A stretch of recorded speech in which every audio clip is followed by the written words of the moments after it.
Sega.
Hey, I'm on the edge of my seat here, back again with another brand new stream. And today is the second part of my Yakuza 3 walkthrough.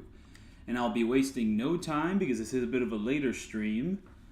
And the reason for that is because I have decided to go experience Yakuza 3 in real life. I went to the beach today and I have spent the entire morning there, and I am only back now. I have been cleansed, I have been prepped, I have been fed, and now I am ready to go play some Yakuza 3. And last time, I actually have to go to bed before continuing on with the next chapter, but for some reason I told Haruka, yeah, I'm not going to go to bed, I'm going to go do something in town. She said, can I come? I was like, yeah. Except now, I'm going to completely change my mind on it. You have to go to bed. Now, whether this stream will be 3 hours or... Whether this stream will actually be 3 hours, and oh, what's going on here? Yep, now I have to go to bed. Yeah, whether this stream will actually be 3 hours or not, I'm not sure. It might be a little shorter, not longer. And there we go. We open up chapter 4, and we're going to be dealing with the dog side quest. So, I think we're dealing with like 3 side quests in this chapter. It will be the dog, it will be racism after that, and then the next one will be I forgot. Or it might just be those 2, and then the rest of them are in the chapters coming up, like in chapter 8. Because pretty much once we're done dealing with all like the kids' shenanigans in this chapter, we're pretty much going to be en route to dealing with all the Yakuza stuff in chapter 5.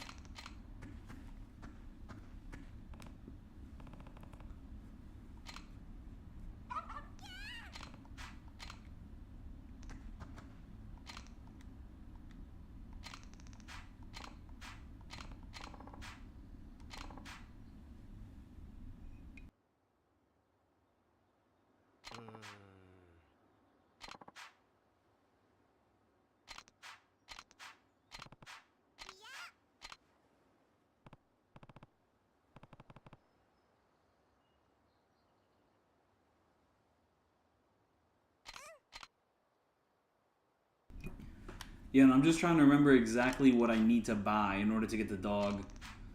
Like, I'm going to need some dog food, but also like a dog ball and like a dog bone and just a good variety of things.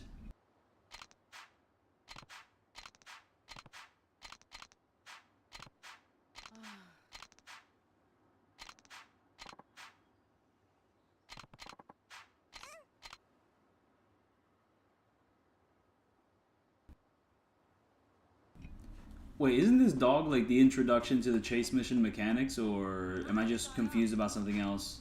And no, well, this is how we get introduced to the trainer. So here we can like go train with this guy, and we'll learn how to use like different weapons like nunchucks, Kali stick, so on and so forth. I think maybe a Tonfu. That's not how you say like a Tonfa. I don't even know if that's how you say it. Just like a baton sort of weapon with different uses.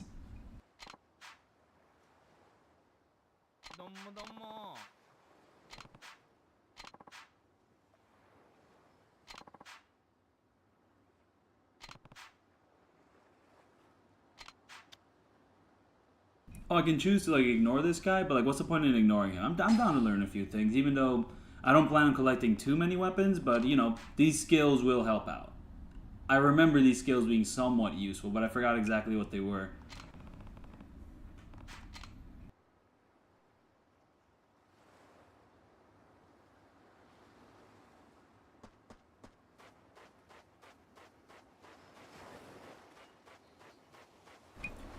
Wait, this introduction is a really nice idea, though. Like, most Yakuza games do not do this. And wait, did I just run into a random side quest?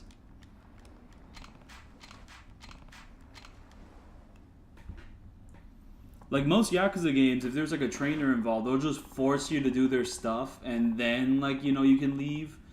You know, like, if that guy shows up in Yakuza 8, we're gonna have, like, a 30-minute, like, session with him. But here, you can just choose to ignore him, but I'm choosing not to. I definitely would have preferred to actually like be able to ignore certain stuff in Yakuza 8 on replays. Like being forced to do like the bicycle like mini game, like I don't know why they force you to do that. Or like the introduction to the Pokemon stuff, like on replays I should just have the option to I should just have the option to not do it. It's just kind of a big pacing thing in that game.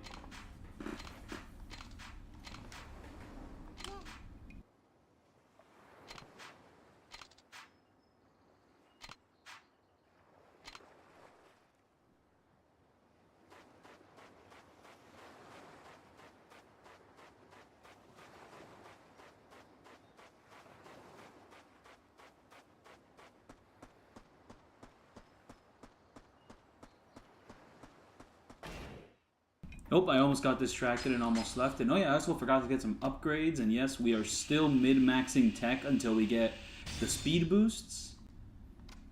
Except I may be completely misguided. The speed boosts might be in like other upgrade trees besides tech. But the quick step attack is also very useful. Like, if any of you know how to like boost your like, you know, attack speed, please let me know. Because if it's hidden in body, it's going to be a little annoying. But I might as well just get those upgrades along the way.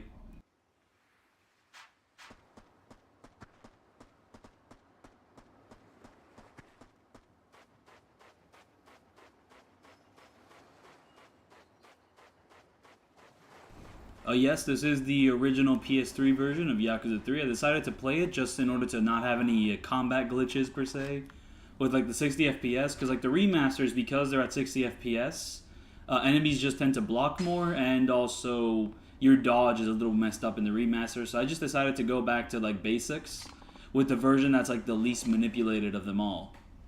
Even though this version is pretty manipulated from the original Japanese release, but like that's a conversation for now. That's a conversation for right now. Yeah, I know, like, this English version on the PS3 of Yakuza 3 removed, like, a lot of content, and, like, the translation's a little bit too rough. You know, so on and so forth. I think the upscaling on this Weapons Master is looking a little bit funky. He looks like he has, like, he looks like he's duplicating himself slightly. I don't know if it's going to show up on stream, but it is showing up on my TV.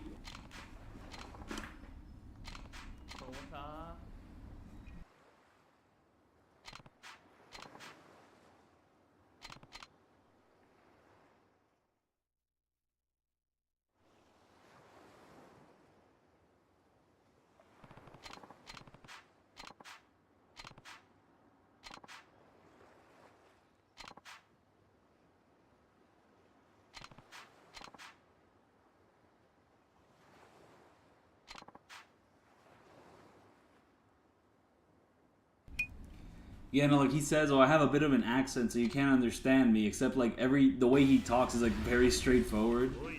So that just doesn't come across at all. Like I'm pretty sure like the PS4 remasters like probably had a good solution for that, and just made him like talk with like a certain sort of accent. Oh yeah, no, that little nunchuck combo can be deadly.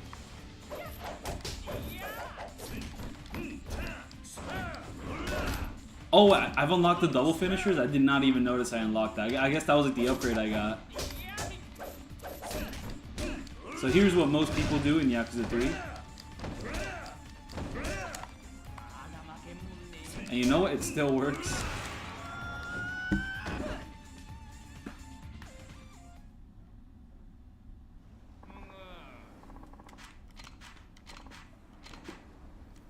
And also, I just decided to take this opportunity with the PS3 just because I actually own the game. Like, it is kind of annoying when I talk this way about being able to just access so many different versions of Yakuza 3. Like, I mean, I'm pretty privileged in that sense because who owns a PS3 in this year? And, well, frankly, who wants to? But, like, yeah, no, just...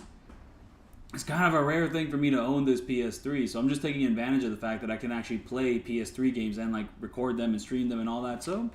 Yeah, no, it's just a fun little thing I can do.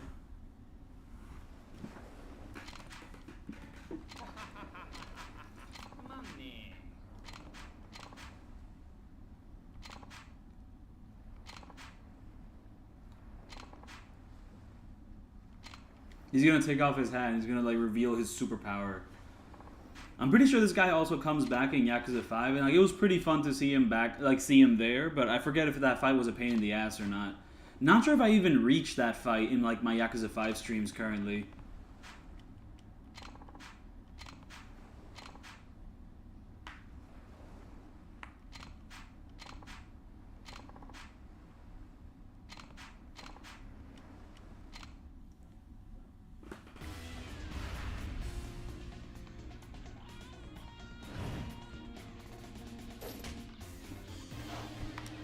Oh, okay, he's actually dodging. This is crazy.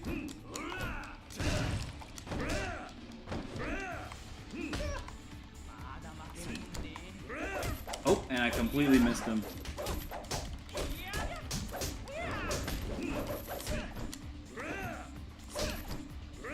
Let's see if this works. Oh, he can just straight up dodge you.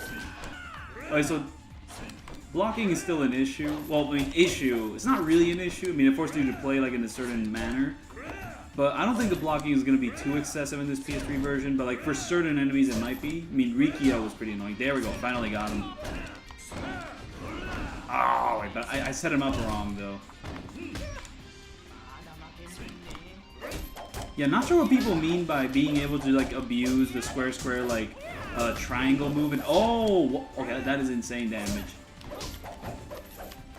Am I allowed to like just heal myself? Yes, I am. Except I only have one healing item. Okay, I have to take this seriously now.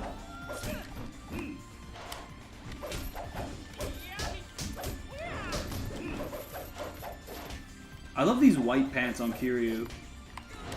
I mean, in Gaiden he gets like these black pants, which also looks awesome. But like the white pants look is pretty dope. Yeah, no, being able, maybe I can just bait out the. Oh, I can bait out that attack. I mean, I think that's how you beat this guy. You just bait out that attack and then just do that, and then it all just works out. Boom.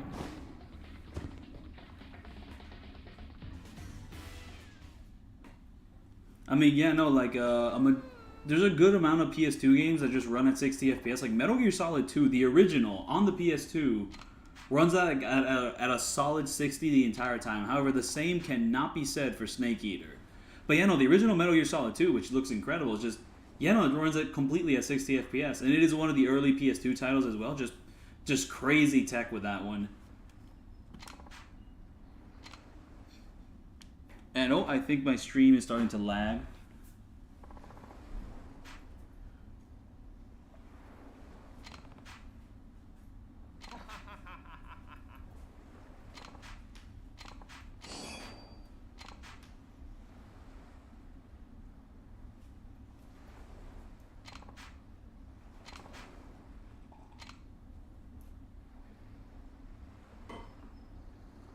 So yeah, I'm pretty sure I can go fight that guy again.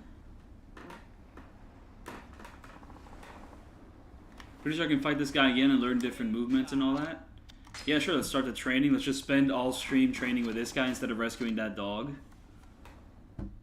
Except I should buy another healing item before going to fight this guy, because he can be pretty deadly.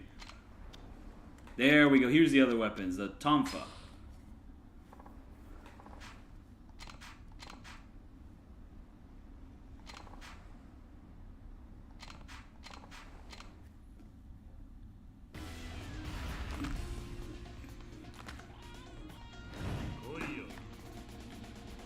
It's like the Tonfa moveset. Oh, okay. I'm just trying to like figure out the best way to dodge his attacks. Oh. Just pretty much let him do that and then just do that and then kick him a few times while he's like bouncing off the ground. Oh. Yeah, but just bait out the moves. Oh, that didn't work out too well. Okay, here we go.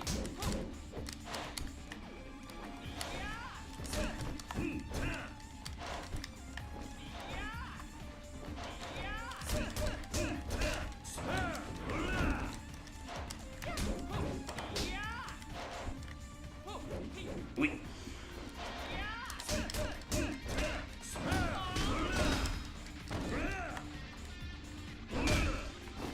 And yeah, that heat action just does nothing. Yep. Big mistake. Let's never do that again. Even with like a low combo speed, we can still deal a full combo by going behind him.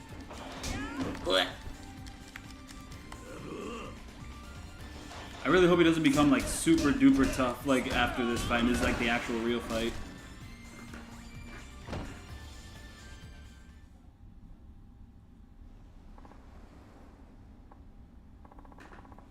The Tonfa heat action that lasts forever? Not sure.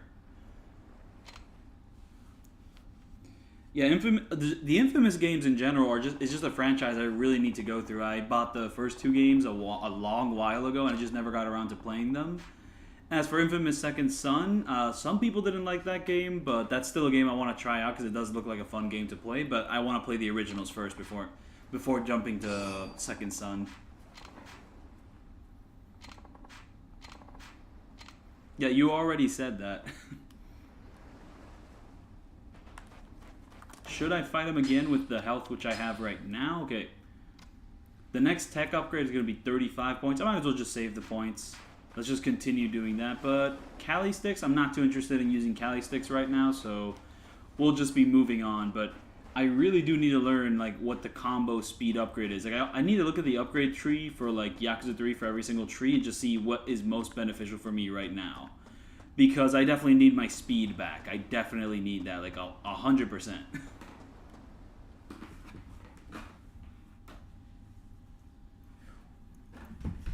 I'll just have to like pull that up on my telephone.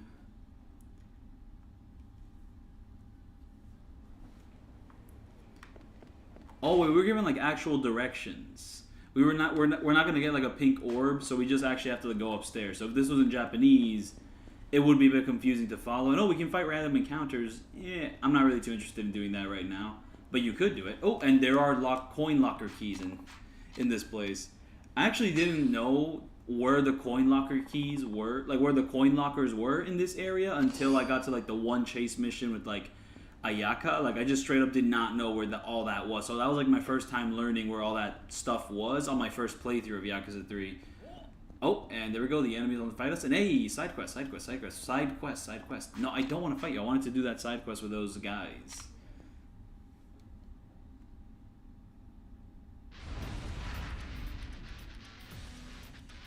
And here, QT.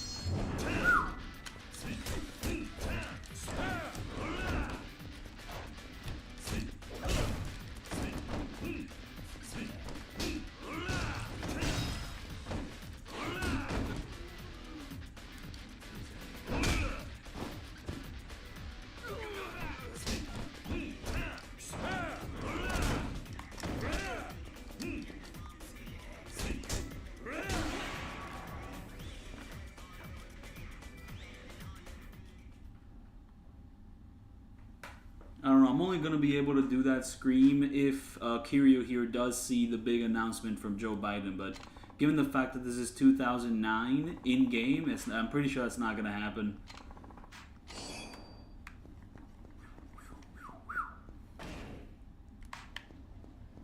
But yeah, no, there was a big old side quest where like these bumfucks, like you're just walking around, just bump into them, boom.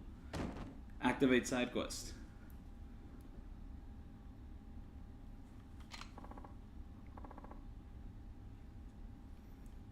Oh, okay, but when I look up like Yakuza 3 upgrades, the Yakuza 3 Remastered pops up, and I'm pretty sure they use different names for like the upgrade trees, so that might get a little confusing to follow.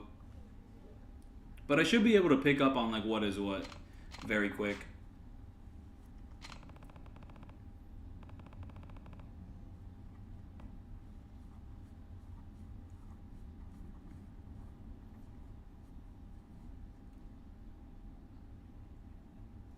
Oh, wait, I already got a speed boost in the tech tree and I just wasn't paying attention? Okay.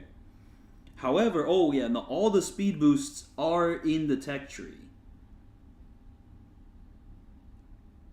However, upgrading body gives you the ability to regard, and yeah, regard is super important, and also just heat.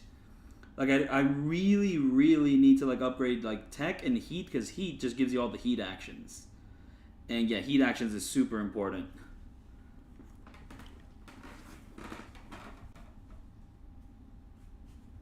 And you do just kind of get to a point where if you keep upgrading a certain, like, tree, like tech, heat, like, the next upgrade is going to be so expensive that you can just put all your points into, like, the other trees for a little bit and, like, not lose that many XP points. But yeah, there's actually 3 speed boosts. And in order to get the final speed boost in the tech tree, you have to, like, get level 9 in tech, which is, like, pretty much near the end of the game.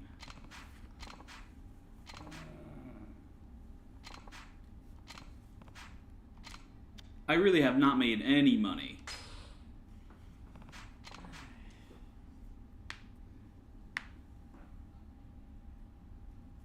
Oh yeah, no, the rolling like heat action, the sumo heat action. I need that heat action. But I'm not sure if you. I'm pretty sure you learned that from a revelation, not from the upgrade tree. That's the other thing. This game has the revelation system. Not sure when it's gonna introduce it. It's probably gonna be in one like this chapter or the next chapter, so on and so forth. Definitely before we can.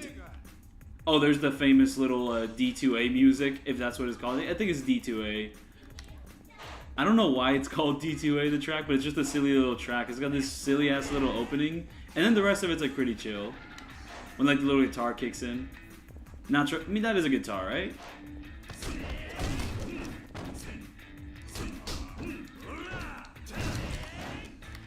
Wait, did this guy just not go down? Oh, he does go down, okay. He was just being a bit of a baby about it.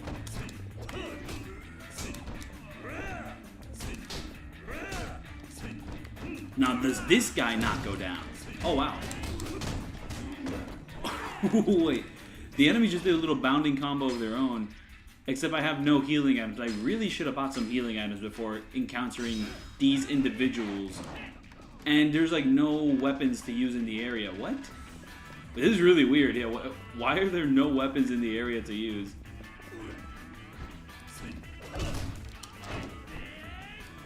Oh, and I've seen that moveset before. That's like a move Hayashi uses, like in his boss fight. Isn't this just Hayashi? Whatever, I just got behind him and I'm doing a full combo.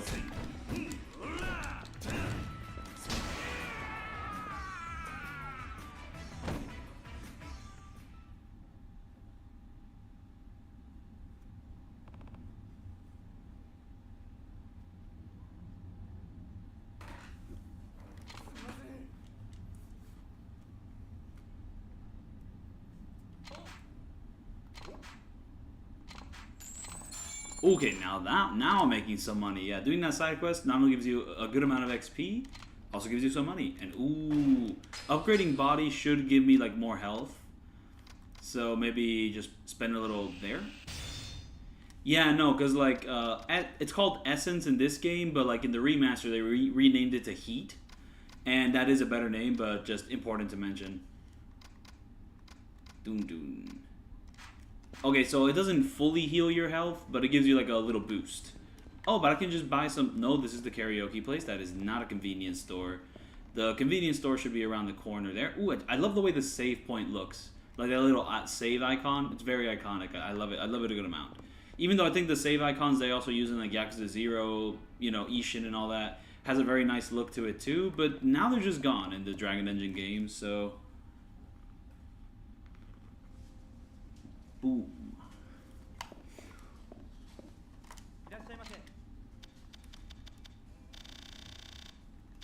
Oh wait, I can't do the, I'm not allowed to, oh I should buy some dog food ahead of time just to take care of that. Milk? I mean he does need to drink something at some point, I think. So there is that. But I got some dog food. What about a dog toy?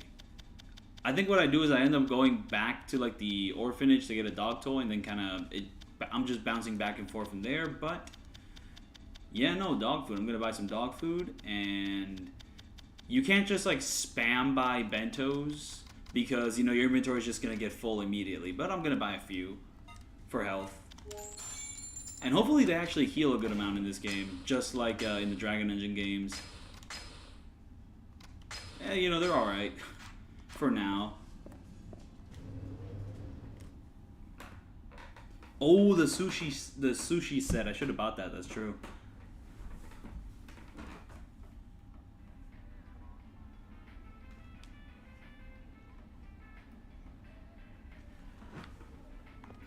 You know, I could see how the Rikia fight kind of puts you off Yakuza 3, and I can kind of see how the Tamashiro fight also does that, but honestly, coming back to it, I do like it more, but I am somewhat aware that that fight is a bit challenging, especially the second phase can be a bit brutal. But I'm a big fan of the Tamashiro fight. I still really like that fight. Even on like a new game here, it wasn't too bad.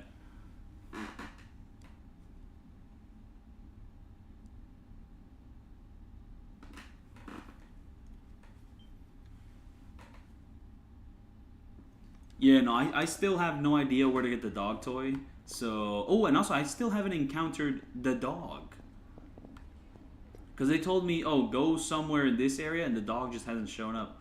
I don't know if you're a side quest guy or just an enemy guy. I think you're just he's just an enemy guy. And this guy is faster than the guy in Kenzin. Okay, they definitely boosted the speed of enemies from Kenzin to this game. Oh, the dog might be all the way in the corner over there. Okay, that guy is not a bad guy, just a guy. There's a dog. Oh, and there's also a locker coin key there.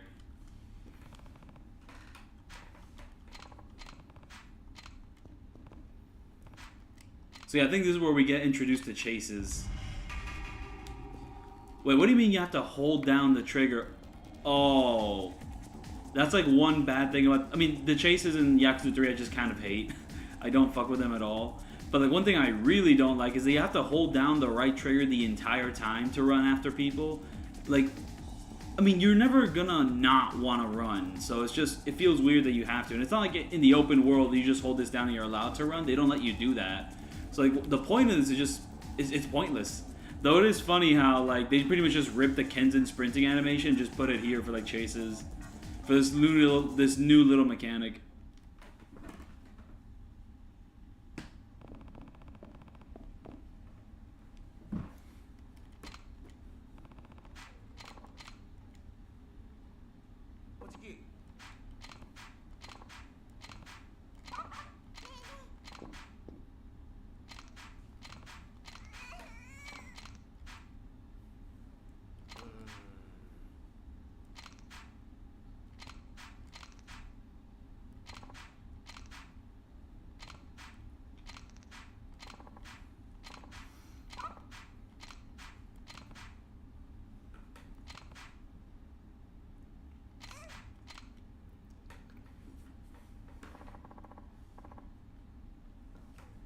Wait, what do you mean that like every big plot point has been retconned from Yakuza 3? I don't remember any huge retcons.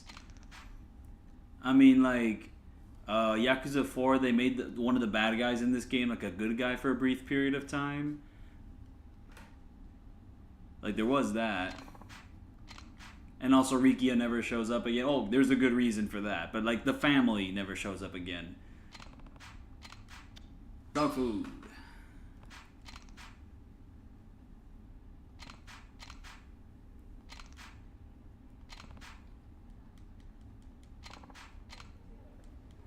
Guess what?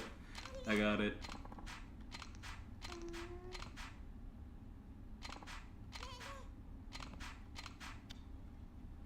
I do really like this little fun bit. Just he keeps going with the bones.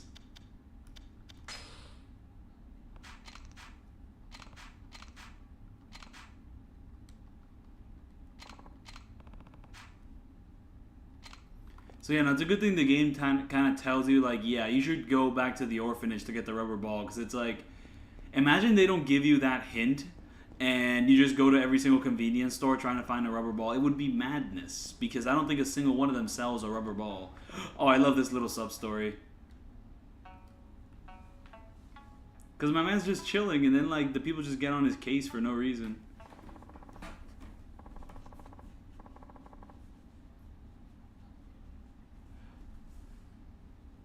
Oh, yeah, no, like, pretty much every major death in this game, they just retconned it. Like, yeah, nuh-uh, it didn't happen.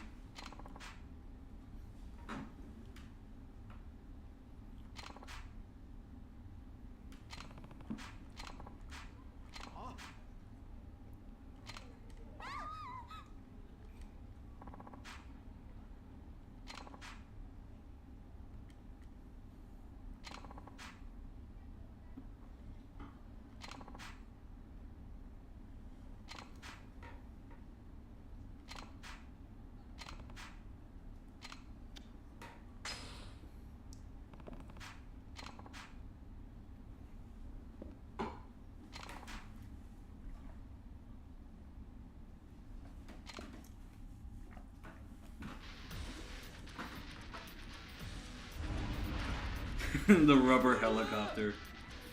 I mean, even if the thing with rubber bullets is that, yeah, Yakuza 4 did make that a very famous plot point, but if you got shot up with rubber bullets, you could still die.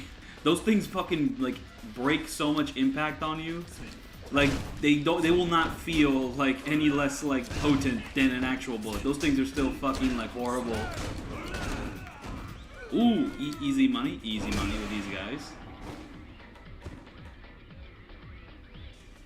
You know, if a helicopter shot rubber bullets at you in the same fashion they did in Yakuza 3, Kashiwagi would still, like, fucking die. All things considered.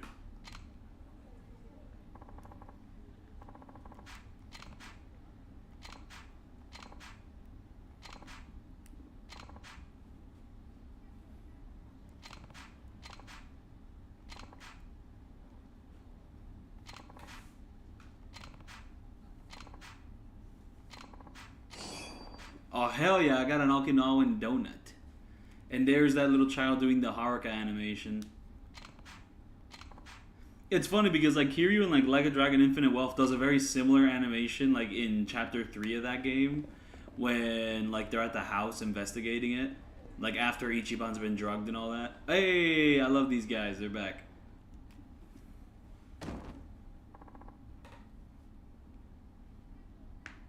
Oh, no, I am not going for 100% completion. That is not my goal for these streams. I just want to beat the game normally. But doing these side quests is a good way to get some XP and some money. And they're just pretty entertaining for the most part.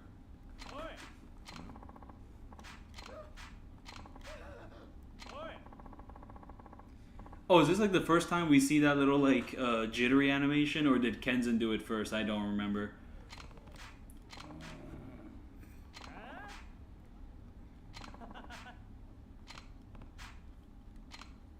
I think if you choose the option to pay them, they'll be like, yeah, I'll pay you. All right, pay me. Oh, I don't have enough money. It's like, what? Why would you say you can pay me if you can't pay me?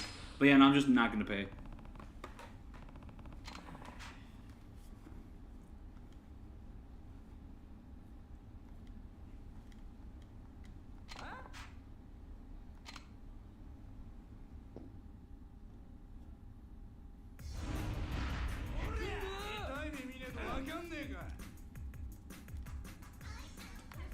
Oh, and also you can tell this is the original version of Yakuza 3 because they have not gotten rid of like the calligraphy font or whatever for encounters and all that. Because like in modern Yakuza games, they just translate that to English with like a certain font, and they just kind of gone with there. Even though they used to like do Edo font for like everything, but I haven't really seen it too much these days.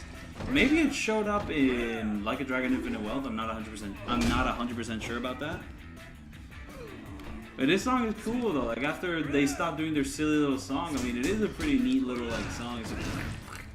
Though it is very silly.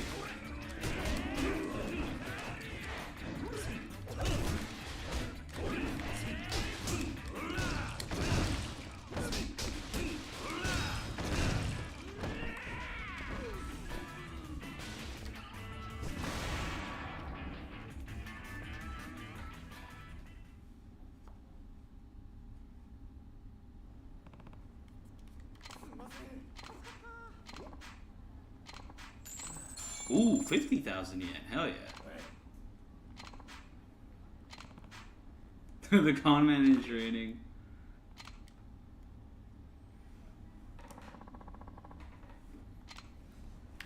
Yeah, the Ryukun humming is not this song though. This is a completely different song. Oh, let's get this locker key. Oh, and that guy's gonna kill himself over there. I forget how that side quest plays out, but you do have to like kind of talk to him and then go somewhere else. Actually, I'm not even sure how that side quest even plays out. Like, I think it starts off with that guy wanting to kill himself, but then like it completely changes along the way.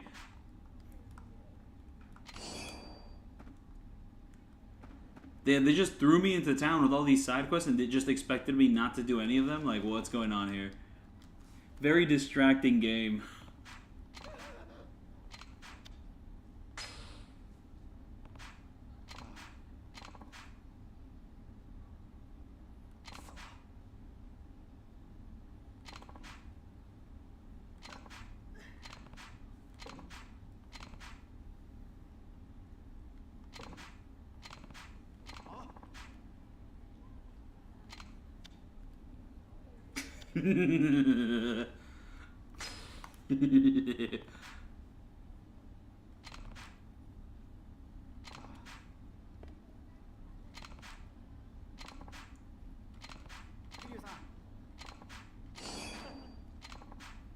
Wait, that's it? I mean, I know that's not it. I mean, wait, let's look at the sub-stories here. Like, oh, and they already reveal. Yeah, no, like it starts off with that. Yeah, there we go. It starts off with one. Like typically in a modern Yakuza game, they would combine this sub-story into like a one big sub-story, but here it's gonna be like 1, 2, 3, 4, 5, and that's how they make 100 sub-stories in this game. What does would I want a Kiwami 3? Not really. If anything, I'm a lot more interested in like a Kiwami Kenzan, even though I'm not too excited for that. But it is the more interesting game to like try to remake in the Dragon Engine and all that. Because like Yakuza 3, they already did the remasters. We already have them in like 1080p, 60 FPS, mind you, with a good amount of issues with the 60 FPS affecting combat. But besides that, like, we don't need a Kiwami 3. I mean, I'm just not the biggest fan of the Kiwamis in general, so any Kiwami game, I'm just more interested in a brand new game over a remake. So that's just my take on it. Though it would be the first time since the original game that we actually get to revisit Okinawa again, because it's never shown up in any of the other games.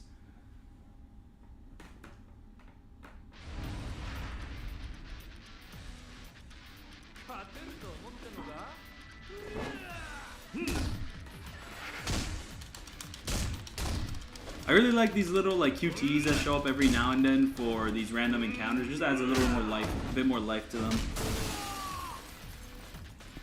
Like with me, I just slammed you through these glasses. Though, to be fair, in the Dragon Engine games, you can just do this dynamically. Just throw a guy into a building. And I'm not even allowed to enter. What? Oh, I am. Never mind. Of course I am. Oh, and you can see like the details of his face getting all bruised and bloodied up. I love that about Yakuza 3 and 4. And I'm really sad that like future entries would kind of like diminish the damage details from those games. Because it was always fun to see that. How fast does this guy even attack? Oh, he doesn't attack at all. And still my speed is not fast enough to do that. But it is fast enough to run around him and do this.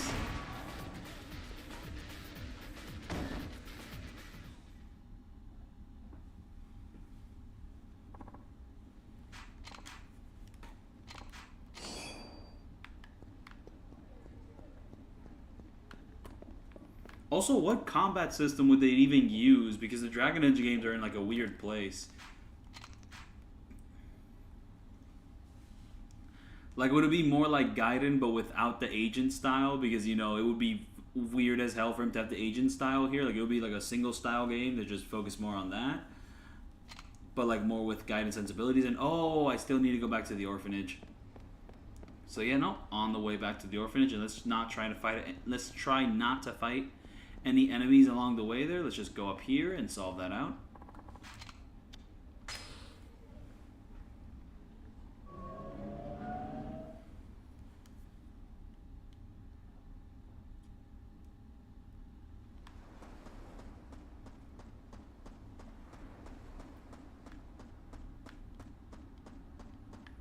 Oh, who do I ask?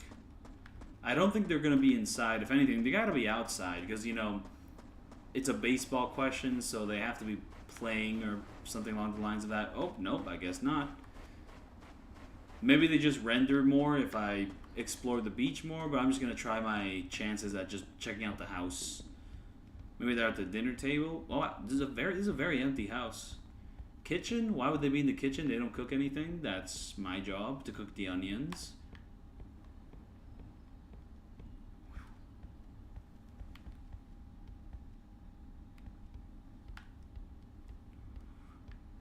Where is everyone? Are they just going to be chilling in this room over here?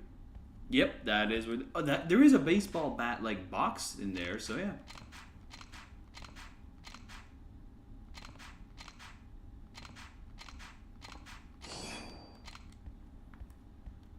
Can't tell them that I'm going to use it to, like, pretty much play with a doggy. Because the dog's going to fuck it up, for sure.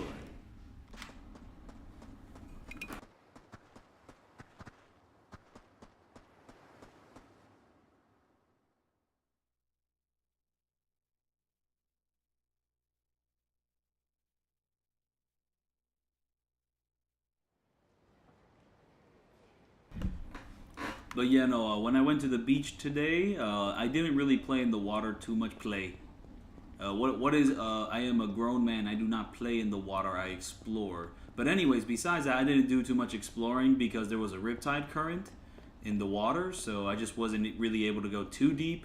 And it was just kind of dirty at the moment. So I instead just kind of walked for 4 miles across the beach. The ankles have been worked out. And now I'm here playing Yakuza 3. And yeah, these Okinawan beaches are definitely like nicer than the beaches I was at, but it was still like a fun time at the beach. But yeah, I remember this rubber ball not working at all, and then from here, it like... I forget what happens from here on out. Like, maybe the dog runs away again?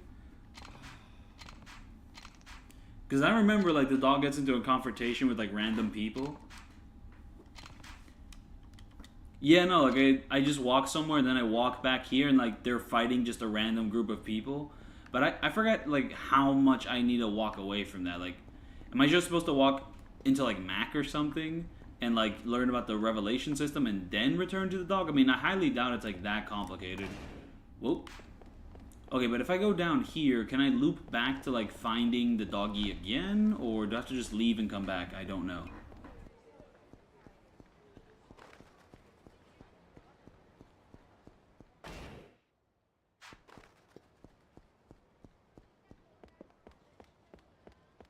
There is the whole downtown section, and there is a side quest hidden inside the arcade. It's called an arcade, but it's more of a fish market. Because it's like an arcade in another sense, not like in a little gaming cabinet sense. But, ooh, I've lost sight of where they went. Is it even around here in like Hatsumachi? I think they were like somewhere else completely different. I think I may or may not have lost sight of where they were because I have not kept track of where I've been. It is not there. It's there, but yeah, no, I need to go do something entirely different before dealing with whatever they're doing there. But I forget what it was.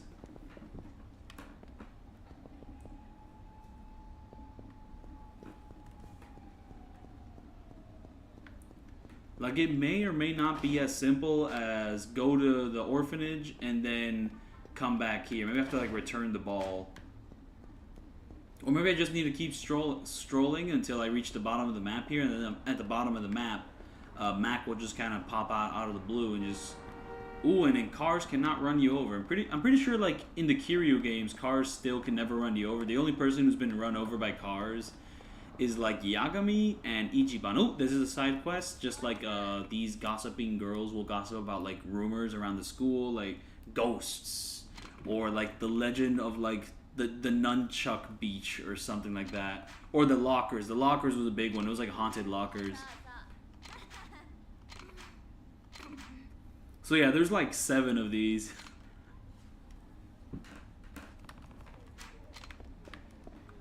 Yeah, no, just when doing all the side quests to reach Amon, like, they'll keep popping up over and over and over again. But hey, we have collected a good amount of locker keys.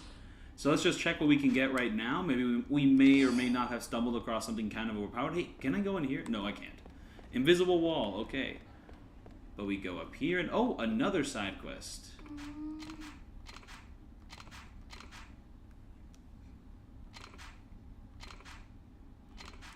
Ooh. I think this is like an introduction to the first person mode. Well, introduction, but like it's just a reminder of it. Just like look around, maybe like there might be a key hidden somewhere you would never expect. Ooh, but I forgot exactly where she dropped her key, but there's like certain keys that are like basically only possible to acquire if you're in first person mode. So I don't see it anywhere though. Oh, wait, no.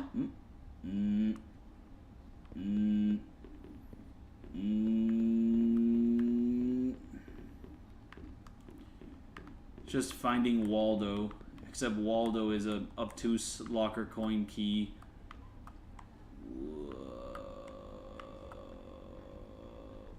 Judgment loved this so much that it made it one of its main gameplay like side quest things. Whenever Judgment has to do something that isn't combat, it's like, yeah, just kind of look around and point at things. I'm not too interested in doing this though. I already have some locker keys. I'm gonna look at that. Oh, it's on the second floor above her? Yeah, like that's what I was expecting it to be. And there we have a cheat item for poker, though poker doesn't really tend to give too big of a payout. I prefer the other gambling games, but I really don't want gambling items at the moment. I instead just want cool healing items. I got a binding. Very neutral items. I'm not a big fan of any of these. But yeah, if it's on the second floor above her, like immediately above her, I mean, I was above her. I was in her same position looking at this thing, but it just wasn't showing up, so... Is it here? Oh, it's all the way over there. Is that the glow is so like slight that it's hard to tell. Yep, I'm gonna tell you right now, it's up there.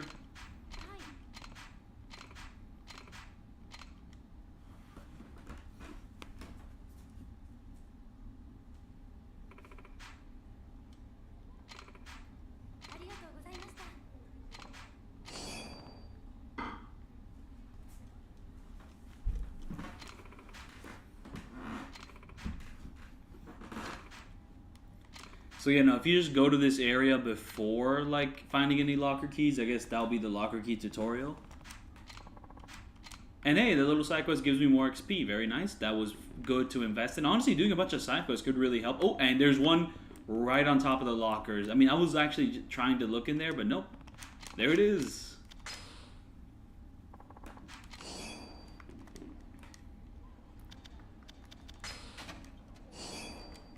We got a weapon.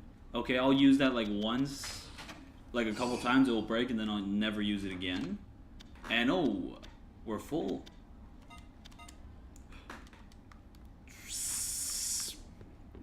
But yeah, I forgot what my train of thought on that was, but it's just like, this does not seem like an area you would just naturally come across. Like, why would you go here unless you're exploring every nook and cranny? Because on my very first playthrough, I never went up here. I just did not know this place existed. So just when I actually found out, I was like, oh, holy moly, you know, like I'm getting so many items because I was picking up locker keys along the way, but just I never knew. Because I get to this area, I see this, and I don't assume I can actually climb this, but you can. Boom, you can climb it, you can go up it. Like you would think there would be an invisible wall, but no, that is actually part of the area. It's in a bit of an inconvenient spot because like this is just a dead end.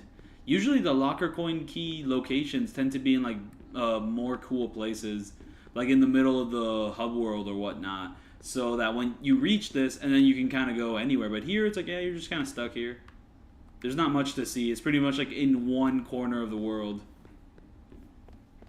Though I do think in Yakuza 5, the lockers are also handled in a similar manner.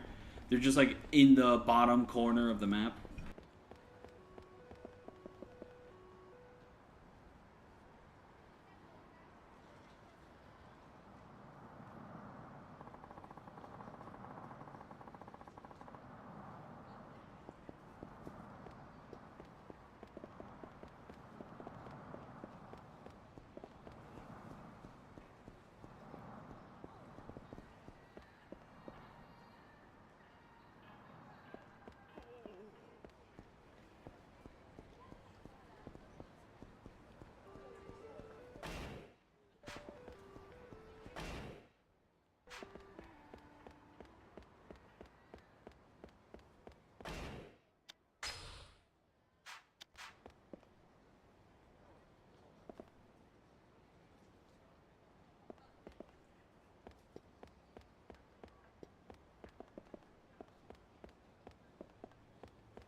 And yeah, sure, I'll chase him. Why not? Yeah, no, just like there's a bunch of side quests that just involve like getting a person, like Yakuza 1 and Yakuza 2. Well, maybe not so much Yakuza 2. Well, no, there were a couple in Yakuza 2, and they're still here in 3. And just the way they're like routed always tends to be pretty annoying. In Yakuza 1, it's just like you would have to like physically chase him in the overworld, and it wasn't that scripted at all, so you could like mess it up really easy. And now here, it's just I don't know where the guy would even go. Like it's just very easy to get lost along the way. I mean, this is just another side quest. Like, I mean, while trying to do this purse stealing side quest, I just run into all the other side quests in this area. It's just very annoying. I know there's like a certain side quest which just involves you fishing a big tuna. That one is like insanely hard, just because like the fishing minigame in Yakuza 3 is like super like skill based. Like fishing that tuna is like the hardest boss fight in this game.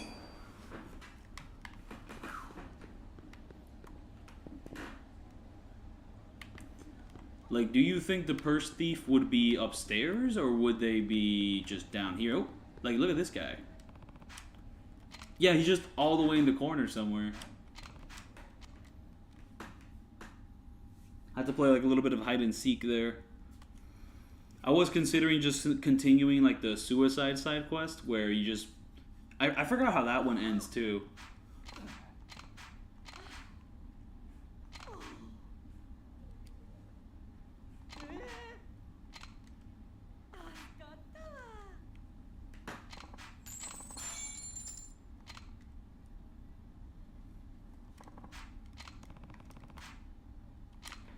Oh, okay, so just going around doing side quests was enough to pretty much trigger that little sequence there. So, yeah, Yakuza 3 still has like these little moments where you just, ooh, what's this? Okay, okay, some milk tea, why not?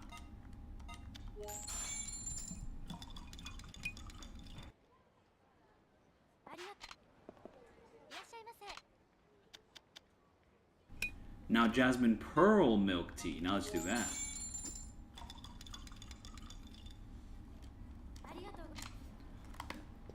Yeah, it still has like these moments in the main story where you just have to wait somewhere. And then after waiting long enough or like hitting a certain checkpoint, then the game will be like, okay, you can continue now. Not sure how speedrunners handle that with the whole thing. So that was, I guess, maybe mandatory side questing, though it could have been handled really any other way. Ooh, there's the ice cream one. I never tend to do the ice cream one, but I might as well just do it now, even though I think I'm going to mess it up pretty easily, if it's hard at all.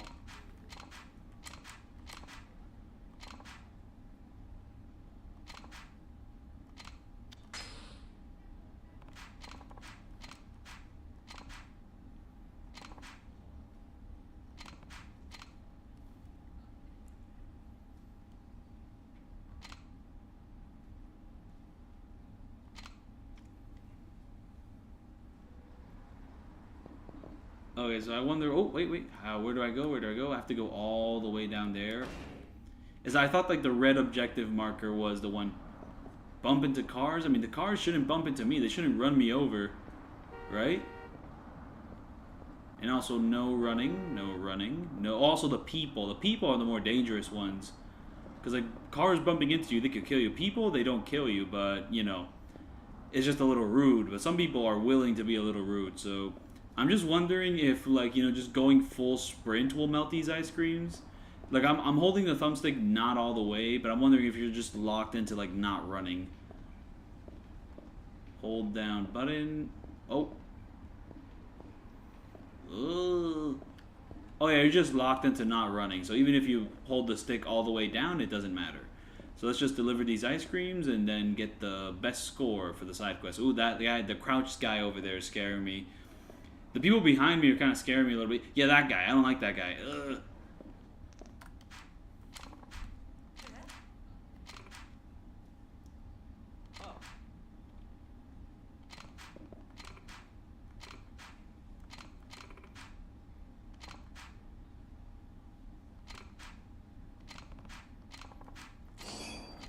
Oh, I have my own 6-scoop ice cream? I love that. But what am I going to send back? The old suspension? I don't need that in my inventory, so boom.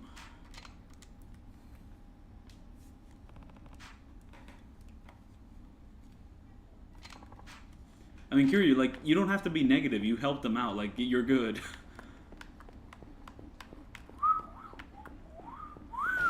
But you know, back to the main story, and just this place really isn't designed to like take advantage of the taxis.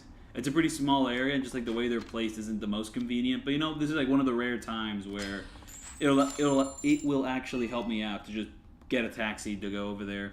It'll save me like 30 seconds. Oh, even just taking the taxi just immediately gets me there.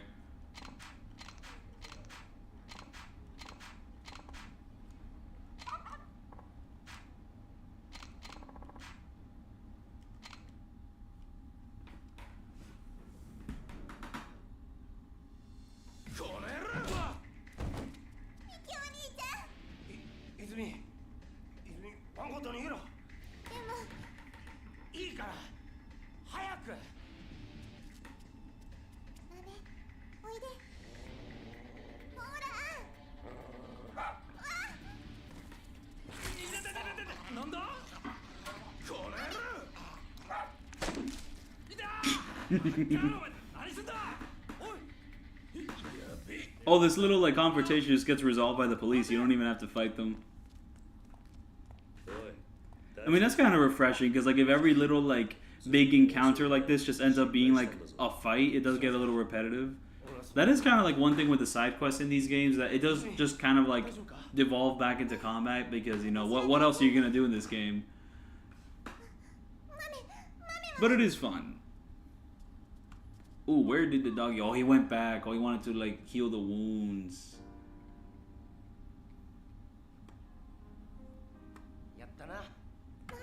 Now here's the guy that's gonna show up in every single like Bakamitai karaoke from here to the end of time.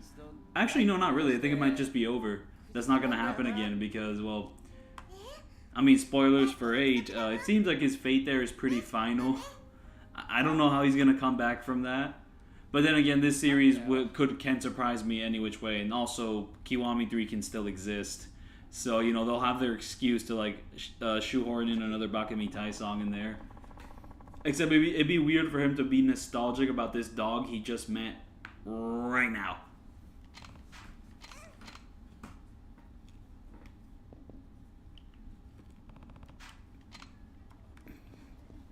Alright, I'm going to go back to racism and just kind of deal with that.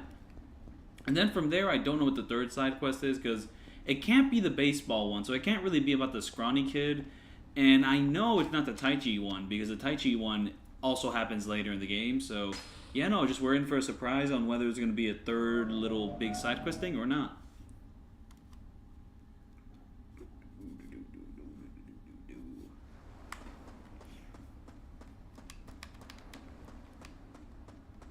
But yeah, no, one thing which I do hate about the beach, I did not encounter it this time, but I was still somewhat afraid it would happen: jellyfish.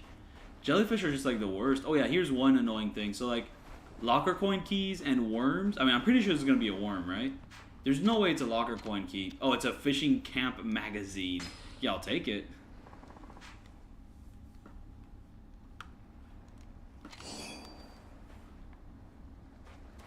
But like, yeah, no, like little glowy things on the ground. It's most of the time it's a locker coin key, but sometimes it's either a worm or a fishing camp magazine.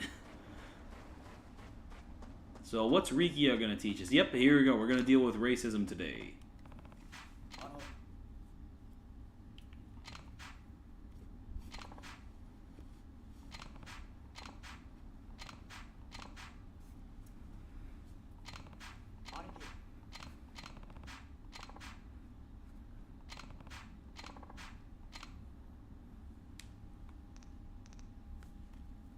Like, her not wanting to date him isn't really the issue. It's just that, like, you know, she explicitly says, yeah, I don't want to date black guys.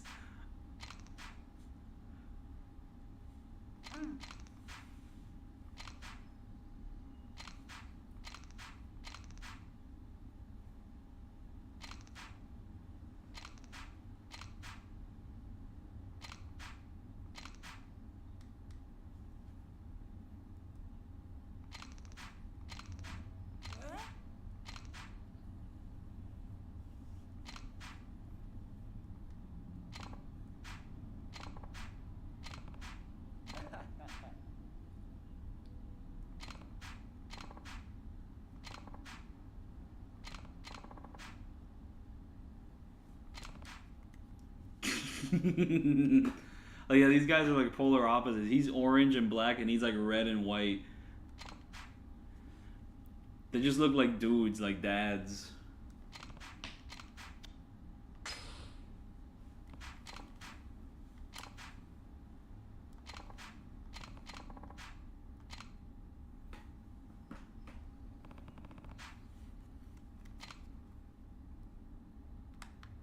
See how we just gotta go. Whoa!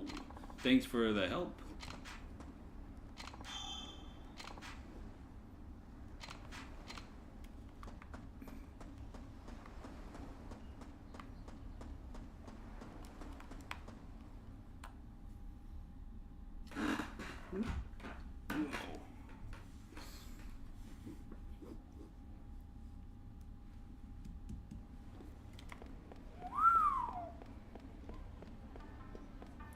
Now, what does this guy want to do?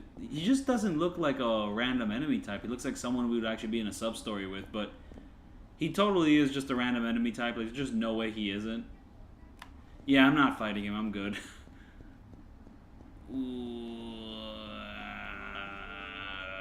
We're going to this clothing shop.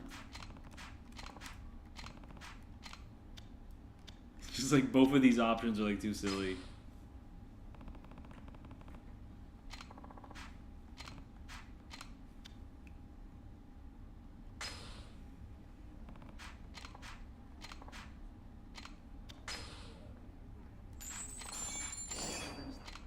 Imagine not having enough money to buy the clothes. Yeah, with certain objectives in like some Yakuza games, it's like it's very dependent on money. So like if you're just not caught up with like any sort of bills, you have to like go and do side content for a bit before continuing with the story. Like I don't know whether to like that or not, but it's something to watch out for in certain speedruns. I mean, Yakuza 7 has like a pretty egregious one. Well, I say egregious because I remember the amount of money you had to pay was pretty big, but not that big by that point in time you were in the game. Because, you know, especially if you invested in like the business minigame.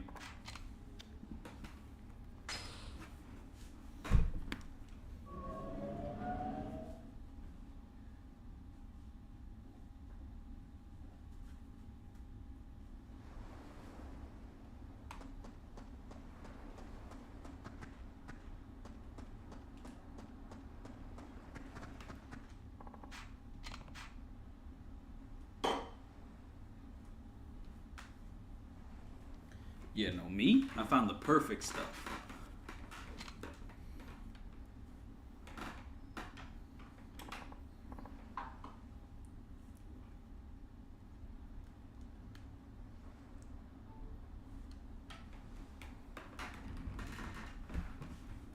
I do like Riki as black jeans. I mean, if they're...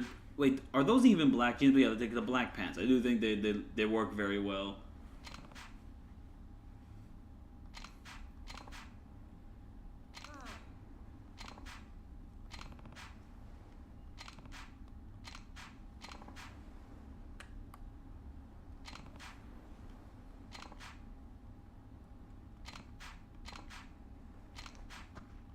I forgot what Riki like chooses. Oh, he just wait, a short jacket and baggy pants.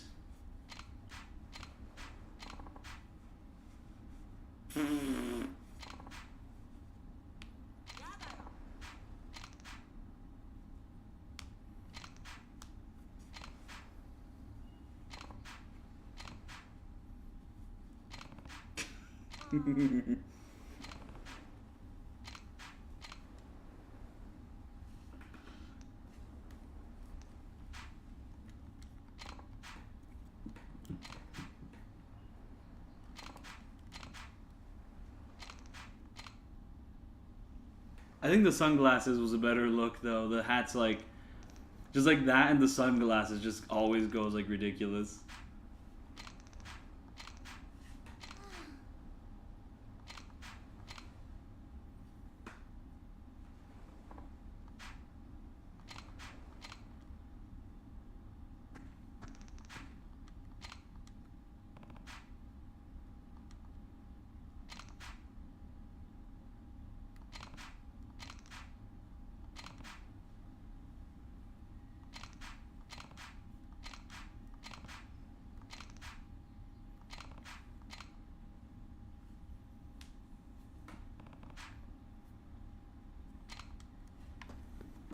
Oh, so I guess Haruka like talks it out. Like I mean, Kiryu just kind of barges in, and Haruka's just kind of talking it out, and that's when like the little outburst happens from there.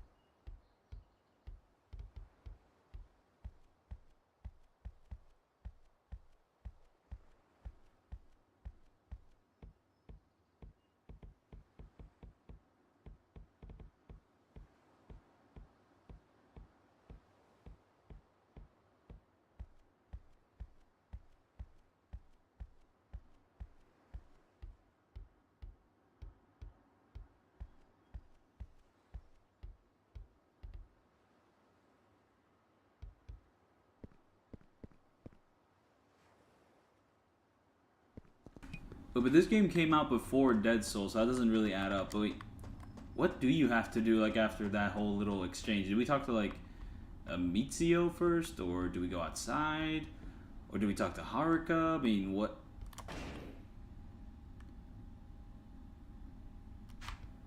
Wait, was there like a prompt to talk to like Riona before, like, and I just didn't notice it? I could have sworn like it just went by her and there was like zero prompt to like initiate anything. Like, yeah, no, there's like no prompt to talk to her. So what is this objective? Was she that busy? I mean, how do you even investigate that? Do you just go outside? Do you ask one of the other kids what's up with her? Just, okay, a little lost. That's kind of the one thing with like these orphan sub stories. Yeah, it is like an adventure game. You can't have to like, go and point and click on stuff until something works. Not the most obtuse stuff. Oh wait, what is that? A locker coin key hidden right here in my very home. Alright, don't mind if I do. I'll take that. But yeah, no, not sure how to progress the story from here on out. Is anyone just hanging out in a little recess area here? Ooh, no one. In the corner over here, anyone? Ooh, no one.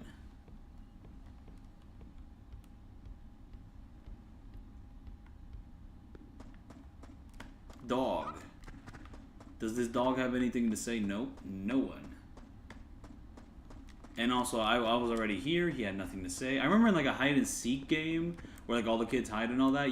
One of them will be hiding here, but no. Oh, you just have to go outside and like something will pop up.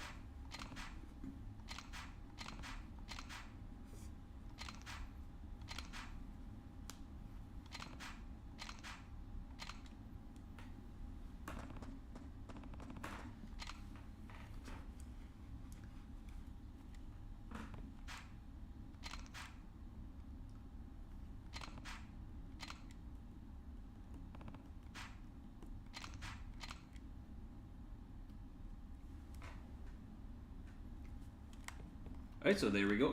I could have sworn she was doing the exact same thing before, but maybe there was no box there. Like, she was doing like a pretty similar animation near there. Maybe she was just trying to learn how to do it. And oh yeah, Haruka just pops in like when we walk out of the room, just teleportation, okay.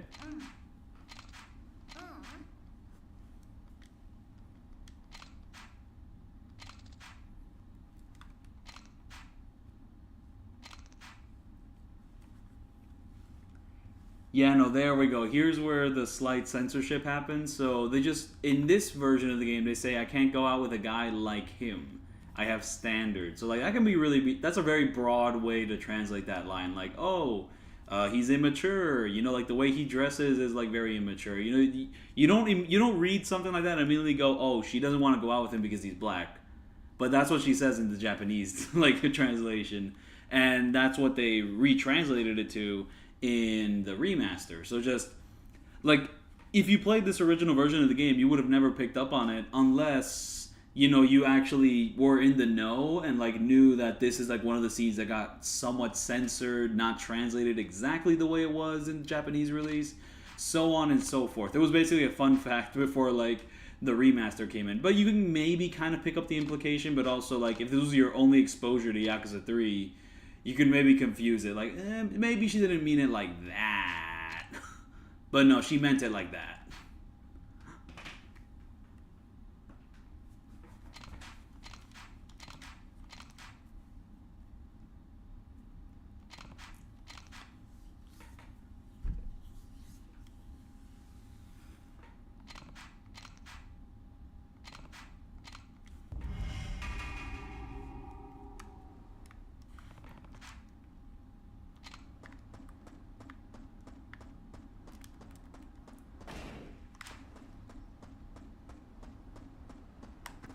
should I go train the Kali sticks? I am a little faster now. Wait.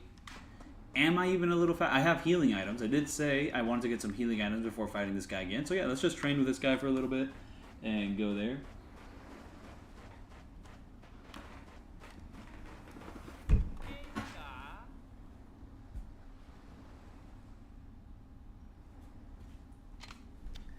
Yeah, no, I do like Haruka's reaction. She's like, yo, what the fuck? Why would you say that?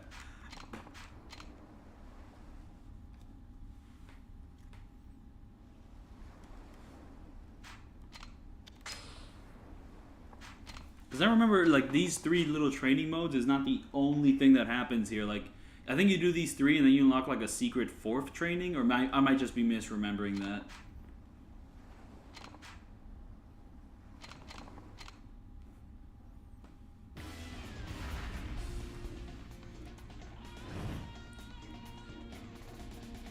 Now, how easy is... Okay, this doesn't seem too bad either. It seems like it's another case of pretty much bait out the attack and go behind him. Oh, it might be a little harder.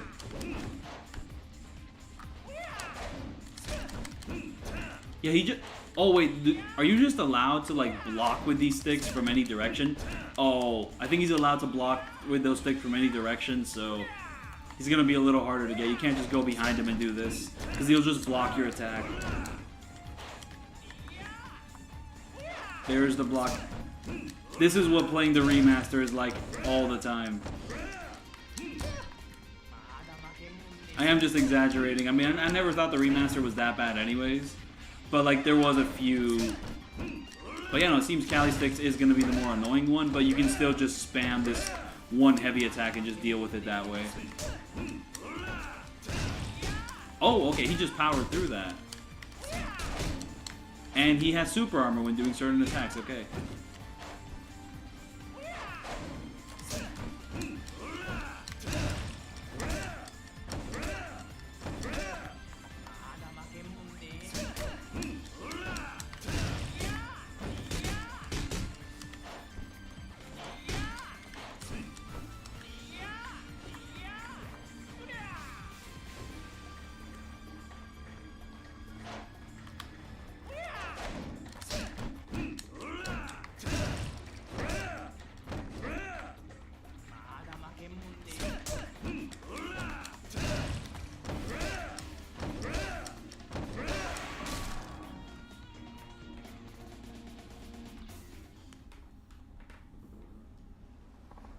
This do be the Yakuza 3.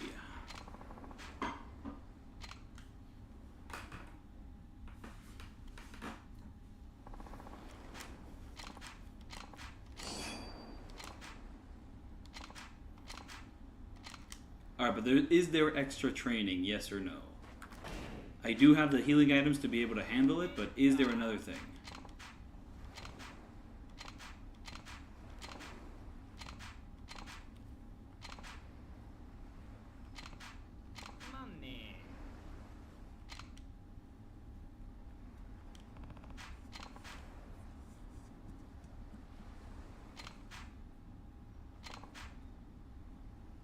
Oh yeah, no, we did some horrible side quests with her in like the original Yakuza 2. Just like the actual hardest like combat encounters in the entire game by far.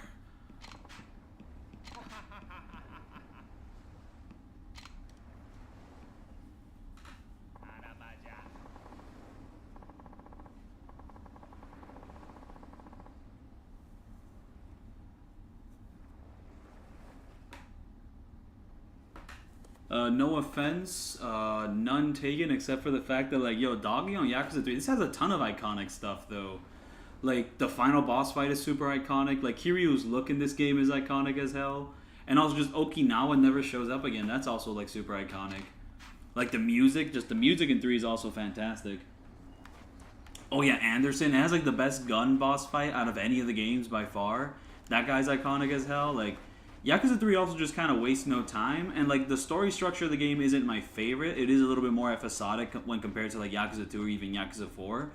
But like the episodic structure means that you just get in, you get out. Like the little like Love Hotel like long battle, that one's iconic as hell. I love that little like setting, and also just the gimmicks with that battle are really fun too.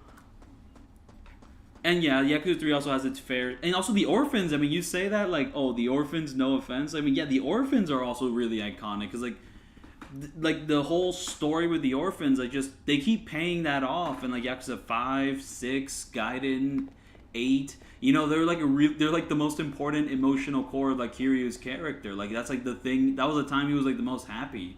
So it just kind of it cycled back to being one of the most iconic things about 3. So yeah, no, that is super iconic. I mean, 0 and 7, I mean, like, just set up those games again against most of the other games in the franchise. Yeah, I mean, 0 and 7 are super iconic as well. Like, 0 just has a fantastic, like, personality. Like, the 80s setting is super iconic. 7 just, like, has probably one of the most, like, iconic stories in the franchise. I mean, it's Ichiban's, like, introduction. Really love, like, 7, like, Ichiban in 7. And also, just like 7 just means so much for the Yakuza franchise. Like it's a complete change of genre, and also spoilers for the story. I mean, just like it basically destroys the Yakuza by the end. Like, yeah, all that's super iconic, for sure. But let's not dog on 3 because 3 is just super iconic in its own right as well.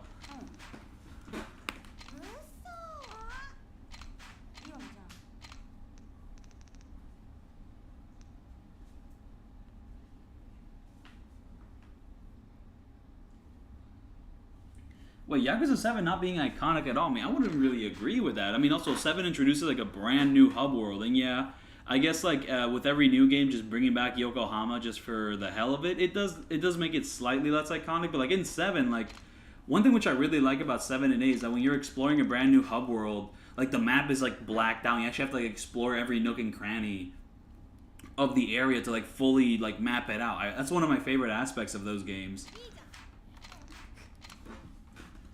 But one thing which does make some of the newer Yakuza games not feel as iconic as these older ones is that the reuse of assets and like music does get a little bit grating. Because you go to a sub-story and then you're just hearing Yakuza 0 music, which just kind of makes Yakuza 0 more iconic in retrospect, but it does kind of like lower the iconicness of the new game a bit. So yeah, so she is racist because she is insecure about her own body and scars, and then this kid is like, wow, you ugly as hell. And then I think Mitsuo might step in and just punch the shit out of that kid. Yeah, there we go. He just knocks him down.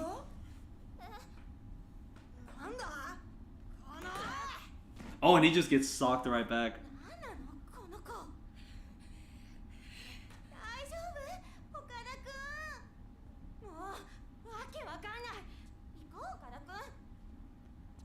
She does not sound like a child. Or does she? I don't know. Though nothing is gonna be as egregious as like Yakuza 6 and like the Onomichio sub-story. There's like one child that just sounds like a 30-year-old man in Japanese. And yeah, there was like the funny little like just I don't know how it even came about, but in like the demo for Yakuza 8, there was this one sub-story where like this middle schooler just had like the voice. I mean, I say middle schooler, but he also just kind of looks like an adult. But he has the voice of like Tails, literally Tails Prowler. And like everyone just kept complaining about it, so they just revealed it. They just like patched it out. They gave him a completely different voice actor in the dub.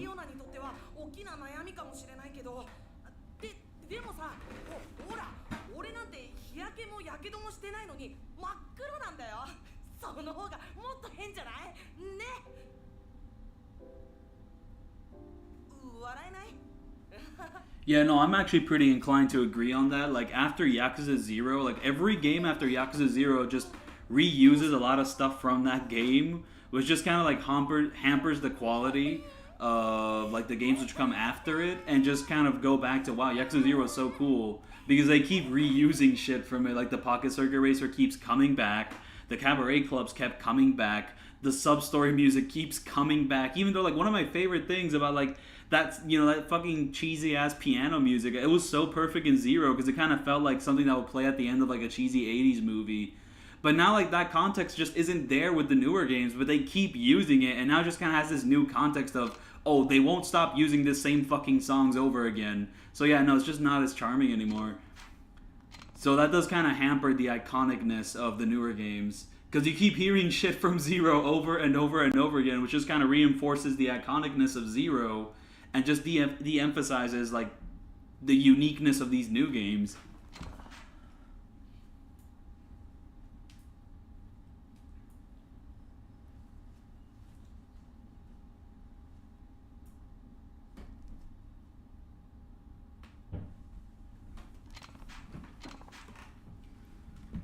And like this also happens with like the arcade games. Like in Yakuza 0, it was really awesome when like the arcade was just filled with like 80s classics like Outrun and Space Harrier.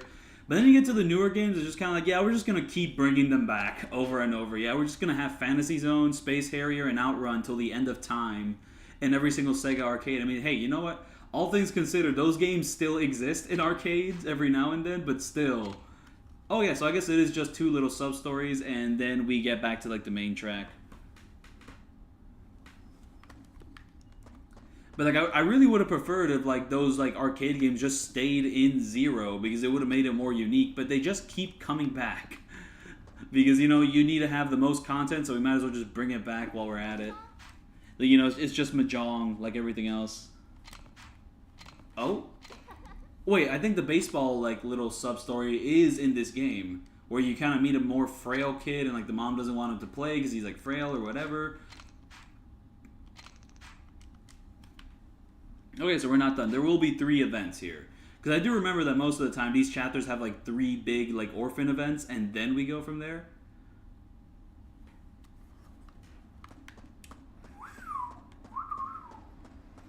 Oh, this dog is so polite. He's just standing there. Just waiting for us to go play some baseball.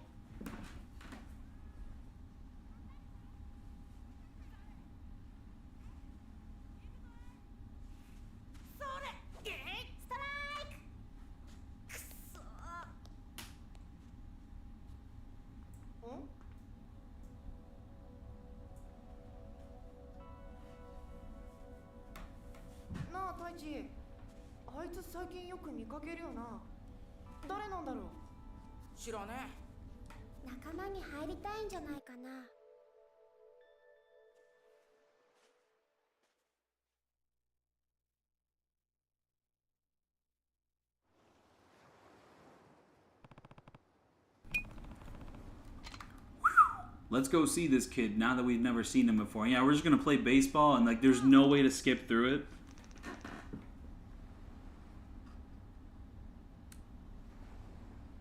Yeah, there's like no way to fail this, but it just takes a while because you have to like swing like 10 or 12 times and go through that whole little animation. So it's just a bit of a time waster, you know, like it's very wholesome and charming and I'm going to give this an upvote, but it does take a while. I don't know if there's any speedrun tech for this. I don't think you're allowed to quit it. Like, I don't think you can press the quit button and quit. But I might be wrong on that. Let's see. But I'm pretty sure you can't.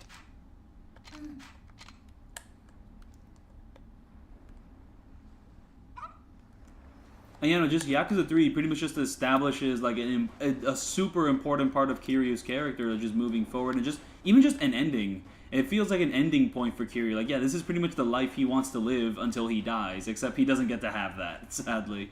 So, yeah, no, the shenanigans in 5 onwards just fuck him up.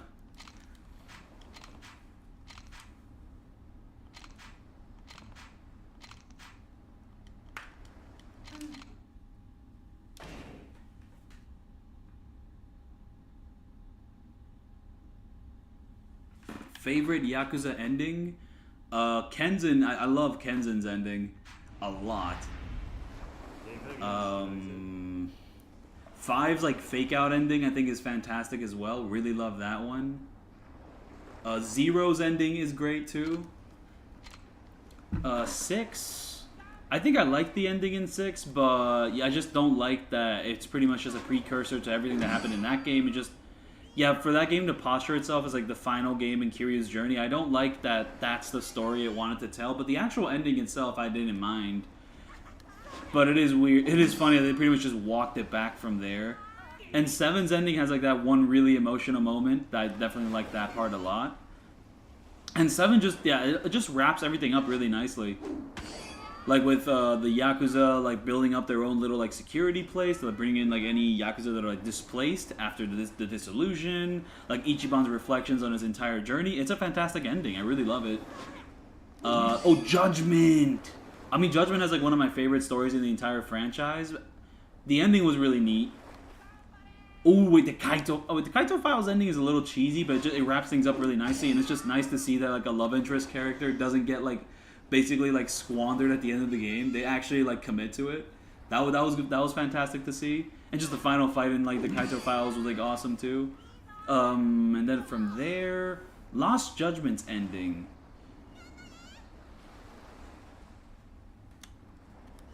I mean, it's not bad, is it? I mean, it's not a bad ending, but I don't know. I mean, it just definitely a bit of a downer. Definitely a bit of a downer.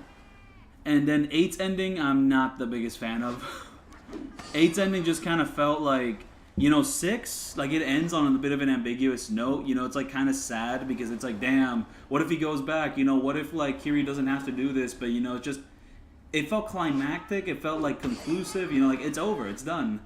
But 8's ending just kind of feels like the reverse of that, but also it still felt like anticlimactic. I don't know.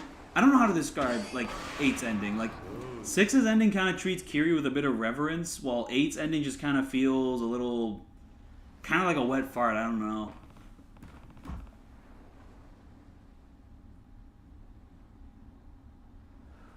Oh yeah. I guess one issue with 8's ending is that it has like that big emotional beat with like Ichiban like carrying the Bon Voyage individual to like the station. It's just that like I swear there's like a fourth of that character's like development that just never happened. So it just doesn't feel like it comes together. Yeah, like every time people complain about that, it's like, oh, but you missed the theming though. The theming is that, you know, he doesn't have to be a good person to redeem him. It's about redemption. It's like, yeah, it still doesn't hit though. Because like the character, I sort of just disappears. I feel like there's like 1 or 2 chapters missing from the game because it feels very shoehorned in. Like it feels nearly as shoehorned in as like the Wong To's son. They just kind of remember at the end, oh yeah, we have to wrap this up, and they wrap it up, and it's like, okay, it just does not hit the same.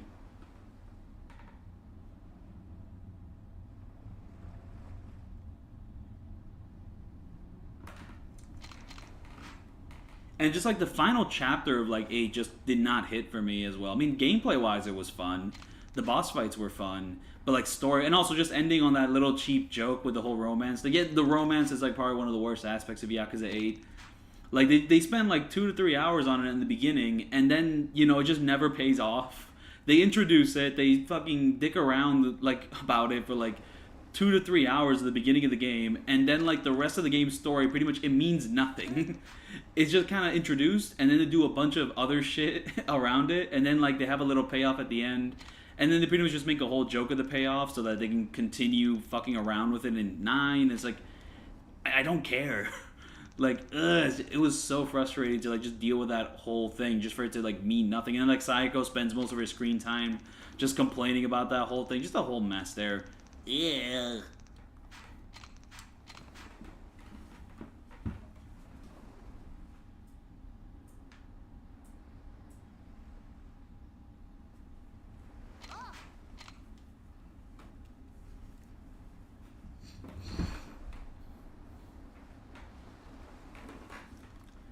Like, really, I mean, at that point, I would have preferred they just kept Psycho as like a friend instead of this whole romantic angle. If they were just gonna play it off like that, or just like, kind of like, just fucking blue ball us until 9, where like any actual big developments happen, without like making it a big joke. Like, it could have been handled well, but she just ends up becoming a plot device instead of like an actual character. By that point. It's literally like, yeah, she just has to be the lesson Ichiban has to learn to mature and all that, and they're just gonna drag this out until 9. It's like, I would have preferred they just wrapped it up in that game. Ugh.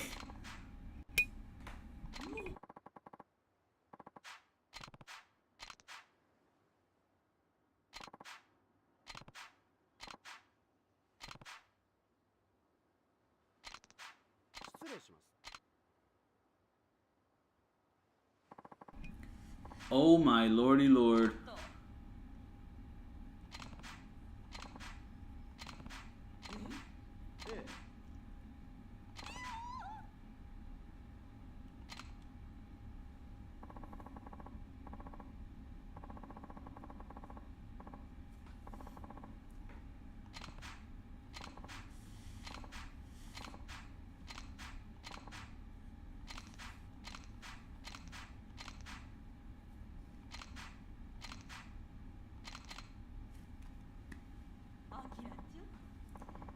We beat Akira with rocks and sticks, and the mother doesn't like that, and we're gonna continue beating him with rocks and sticks.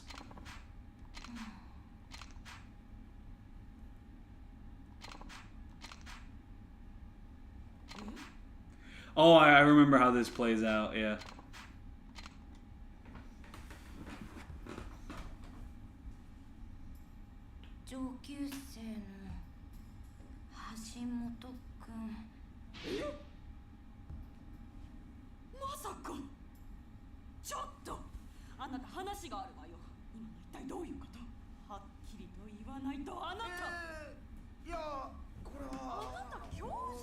That's the thing, though. I don't think Ichiban is like fully bad in 8. Like, not at all. It's just that there's certain parts of his arc that just don't really pay off in 8 as well as they did in 7.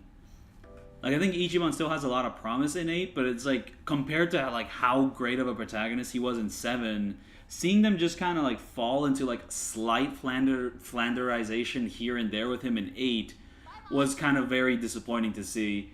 Because, like, I don't think he would be that stupid about romance, given, like, that he grew up around, like, the soaplands in 7. Like Yakuza 7 just kind of showed us, like, how this kind of shonen-esque protagonist would work really well in the Yakuza franchise.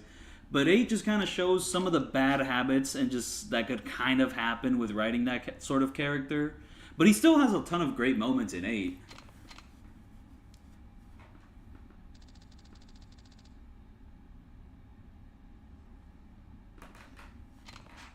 So yeah, no, like if 9 happens, I really hope they like really hunker down and just like,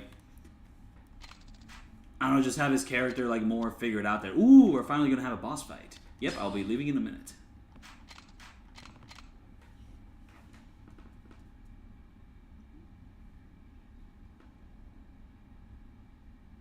Oh yeah, no, like I do think Ichiban's like mother character, she doesn't get enough screen time, but like the few scenes which do happen are really great, especially like that final scene at the beach. Though it does seem like a sort of scene that should have happened later and not that early. Because like Ichiban's like whole motivation was like his mother. Like, I mean, she shouldn't have been kidnapped. That would have been like too stereotypical. But like there should have been like some more emotion happening before hitting that final level, because like Ichiban's whole emotional reason for being there centers entirely around his mother. That's completely wrapped up, and it's like, oh yeah, you still have to fight a final boss though. But by that point, I don't really give a shit, because it's like we're done here. You know, Ichiban doesn't really have any stakes in the story besides, oh, he's the bad guy. I have to go fight the bad guy.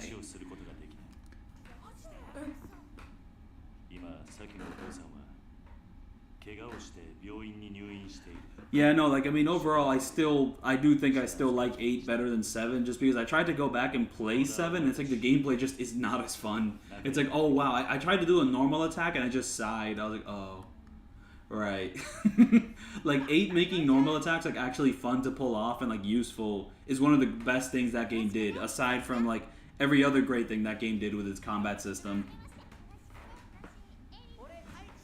I mean, I was just kind of joking about this in a couple Discords, but like, it wasn't me that created the joke, but like, Yakuza 7, like Kiwami with Yakuza 8's combat system would go really hard, because like that combat system in like a story that's like more engaging, like moment to moment, would go crazy.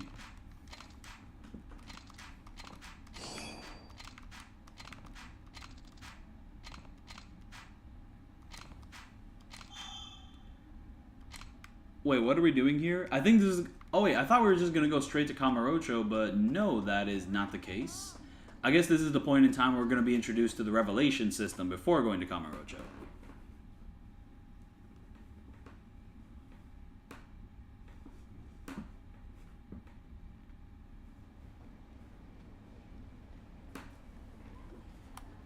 I definitely did not like the story of Lost Judgment better than Judgment, but I do think maybe Lost Judgment's story kind of holds up better than like 8's in a lot of ways. And well, the Kaito Files I think has a really fantastic story too. It's probably like one of my favorites. It just kind of like hit us out of nowhere, like, oh wow, yeah, Kaito really holds up as a protagonist. You know, they handled him super well in that game.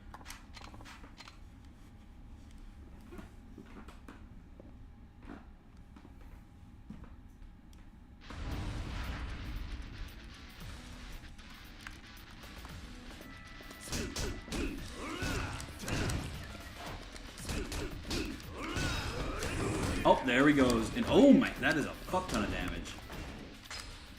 No, not the map, the items. Let's eat this donut. Wow, that donut healed nothing. And the targeting system targeted someone else completely different. Okay.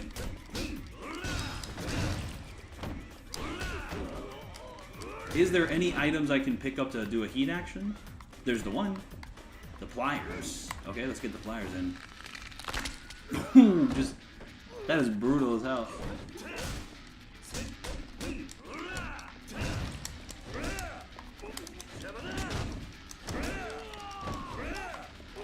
Okay, let's get rid of whatever this is, the pole. And let's equip this while we're at it.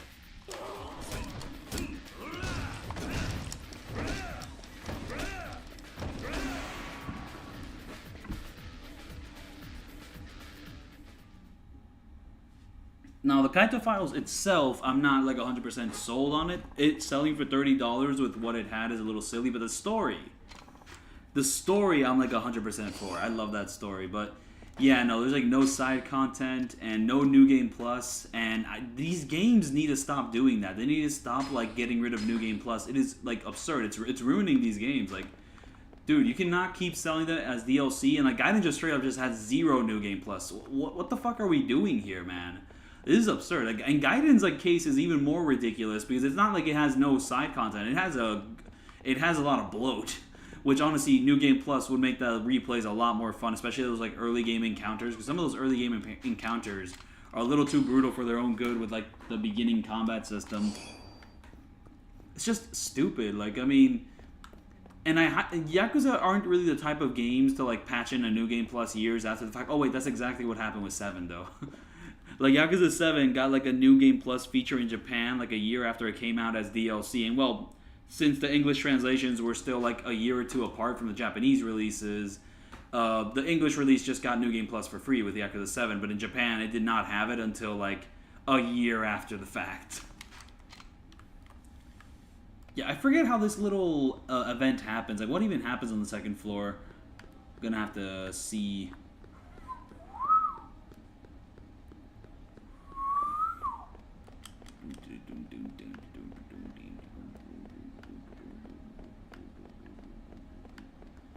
I think I have to go to the second floor, and then from the second floor I go back downstairs and something happens. But I think I've been in a situation where I just kept exploring, and then I went downstairs and went upstairs and I had 0 idea how to progress the story.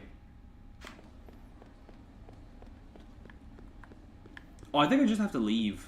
Maybe just leaving this area is the best way to go. But like just navigating this area without knowing too much gets a little confusing. Yeah, there we go.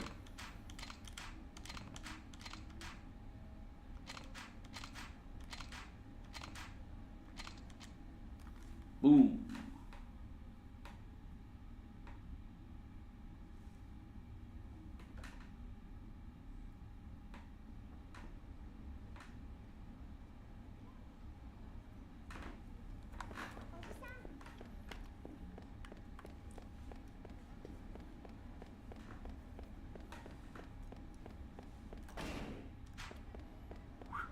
I think we're gonna like drop Haruka off, and then once we do that, we're gonna be forced to witness a revelation by Mac. Mac will... I'm so sad Mac never comes back in the new games. I love that guy. Except he's also the guy who teaches us the chase missions in this game, which I do hate that, but... Besides that, like, Mac was chill. He was just a guy. He wanted to show us some photos, some revelations, and that was that. Yep. I gotta get to the airport.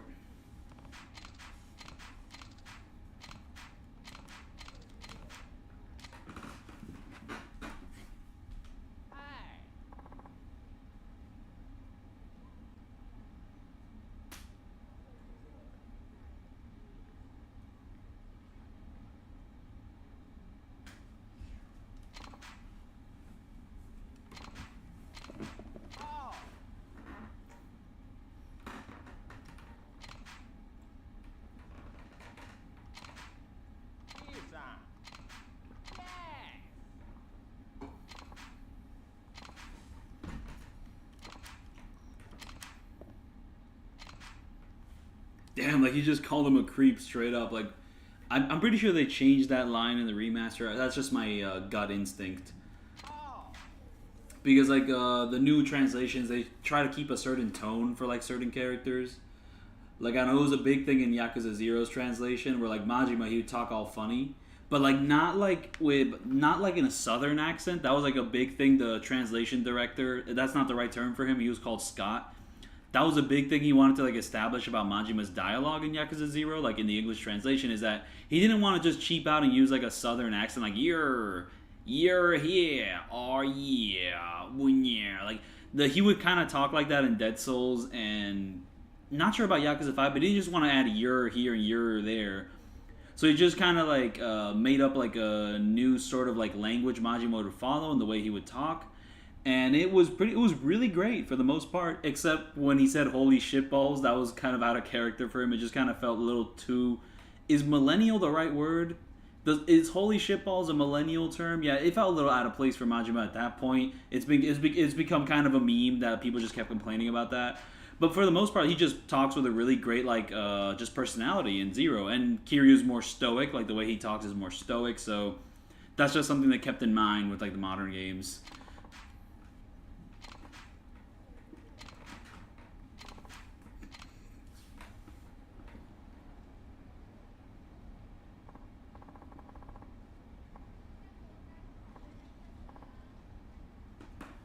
Oh yeah, so I actually looked up copies of Little Big Planet, and the games are not expensive. They're around like 20, 30, maybe even $15. Even the PSP version of Little Big Planet is only $4, so thankfully these are games that just do not cost anything to play. So I could just pick them up and just run through them if I really wanted to. So thankfully they have not been scalped. And maybe just like the shutting down of online services has contributed to that, because you know most of the fun of those games was the online services, but they did have single-player campaigns, and from what I hear, they were pretty delightful and fun to run through. So yeah, no, I could. That is an easy like pickup.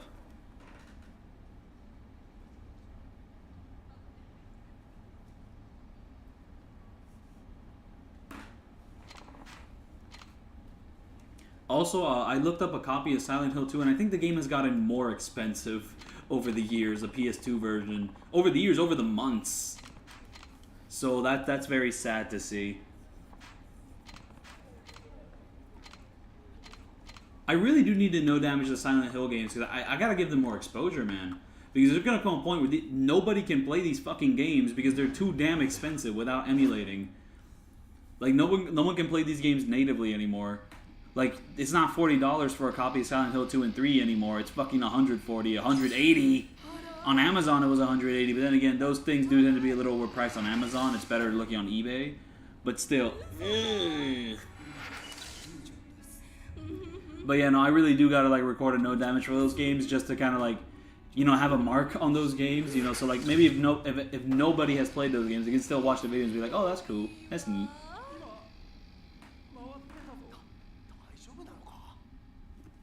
Like, I'm gonna be frank with. Ooh. I actually forgot what the right answer is. No. Okay, maybe this is the right answer. It's not. The animation doesn't work like that. If you got it right, it was probably the first answer. I'm gonna have to repeat that entire thing over again. There's no way it's the middle one. There's no way it's the middle one. Oh, but that's actually a good point, though. If I can release some like Silent Hill no damages before the remake comes out, that'll be good for like just getting more views, because people will be looking up Silent Hill videos. I do not want to no damage that remake until I'm done with like Silent Hill 1, 2, 3, and 4 first, because I'm just not very excited for the remake.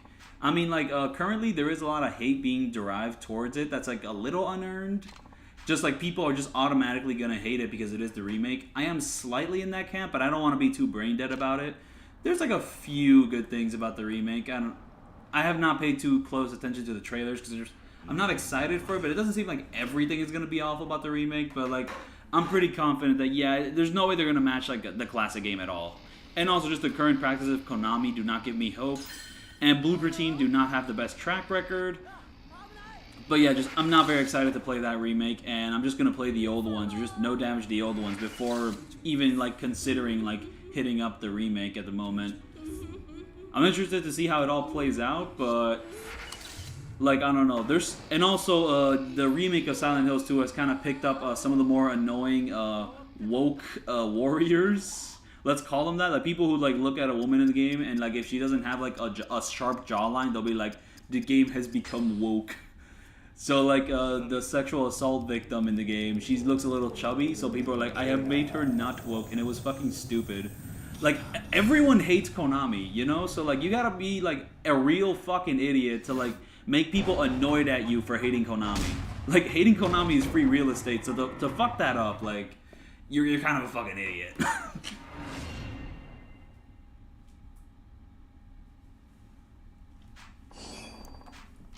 Hating Konami is like one of the easiest things to gain support for. So like to become annoying in that field, like you're really doing something like pretty fucking stupid.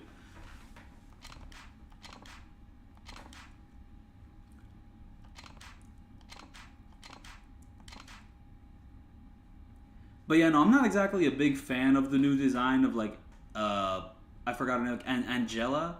No, Angela, like pretty much a white sweater because like yeah, she does look really old in the old game, but like there was a point to that, you know, like I mean, I don't want to spoil Silent Hill 2 now, but yeah.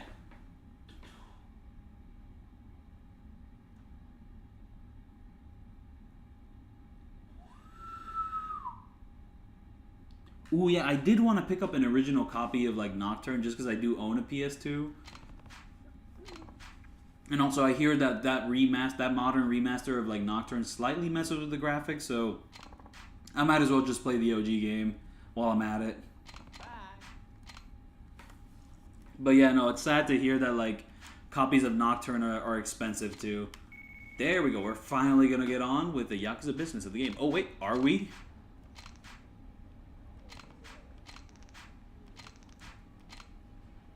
Am I gonna be forced to go back, or can I just ignore this? Oh. I mean, I feel like that's just gonna be the hide and seek minigame, and I don't. Oh, what's this? Is that Mac? It's Mac. There we go. So yeah, he's gonna text me whenever there's like a fun little moment to like explore, but not too interested in doing that right now. One of the more egregious things Yakuza 3 does. Oh, this is like an English thing. Oh nope, it's a completely different thing.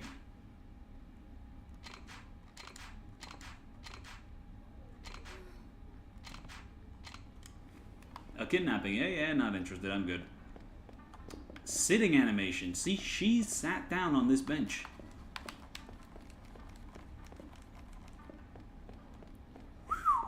But yeah, no, if I have a choice, I'm just going to completely ignore Taichi's request, and I'm just going to go to... Yep, airport. Let's go, though. Let's do that. Oh, maybe I should have done that side quest. It would have been like a good amount of XP, and I would have been able to upgrade before this next boss fight. Because this next boss fight's a bit brutal. Well, it's not brutal, but there's a whole ass crowd. The boss guy can be a little aggressive and annoying.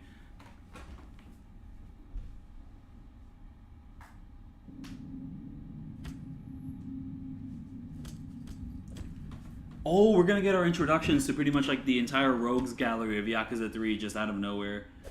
They're fun little introductions, though. The CGI in like Hamazaki's like section, well, just the rendering there looks very fucking weird. He just kind of looks like a fucking Toy Story human being every now and then.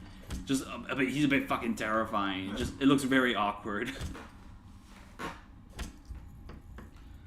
But yeah, no, like I don't fully hate the new design for like Angela, like in Silent Hill 2 remake. I mean, the idea of like, you know, depicting the sexual assault victim like in a more like realistic age is kind of neat. But there was a reason why like she looked so weird in the original.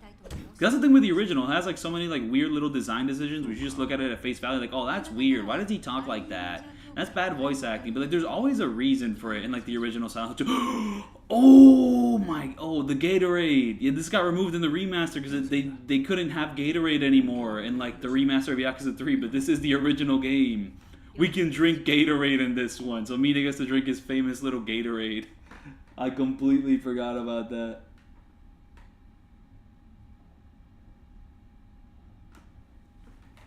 But yeah, no, I don't fully hate the new design decision. I can kind of get it.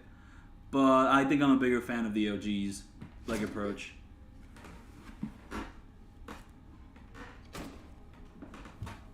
This is the scene.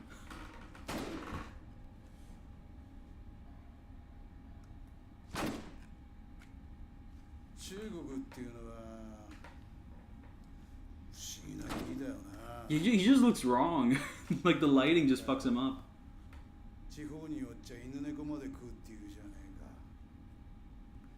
Oh, here we go. Bro's just racist against the Chinese. Okay.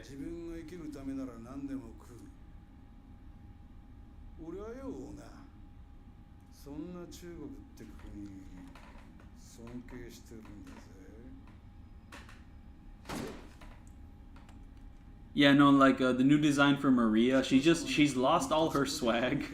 She just doesn't really have an aura anymore. I mean, it's not like the most awful redesign, but it's just kind of like her new outfit just does not hit the same.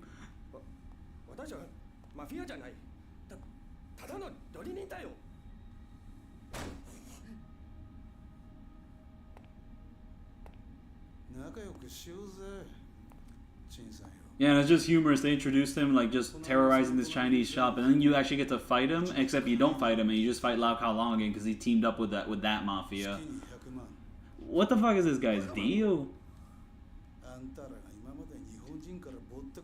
And also, like, this guy is actually one reason I'm not a big fan of Yakuza 3's ending. Because it's like a big emotional thing for Kiryu to like forgive someone, and they make this guy the center of it, and it's just like it doesn't feel earned. Because he shows up here, he's like a little intimidating, he's like manipulating Majima, and then like his actual boss fight, he's not involved at all. He just like pretty much recruits like the Lau Kao Long, like the Snake Flower Triad, to do all his work, so he just loses all his aura immediately.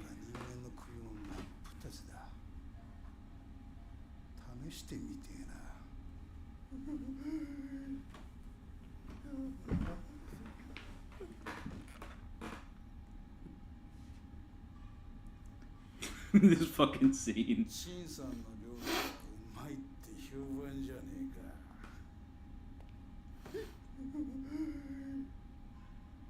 Yeah, look at his fucking face.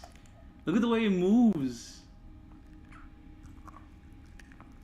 It just does not look right. Just like the rendering, the camera angle, the animations, his eyeballs.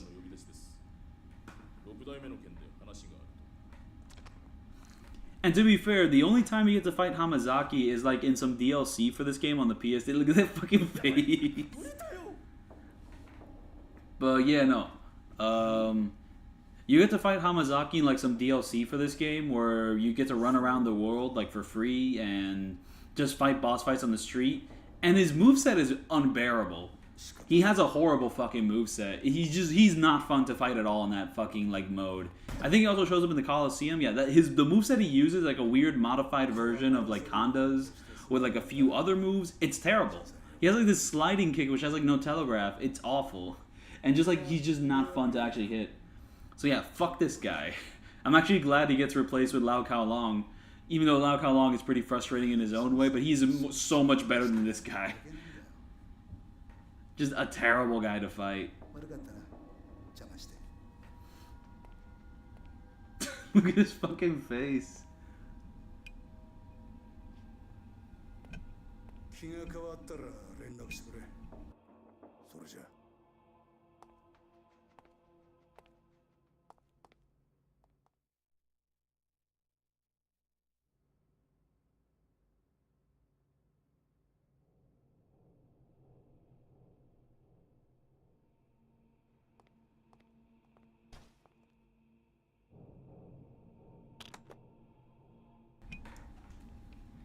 All that just to like blow up the damn shop.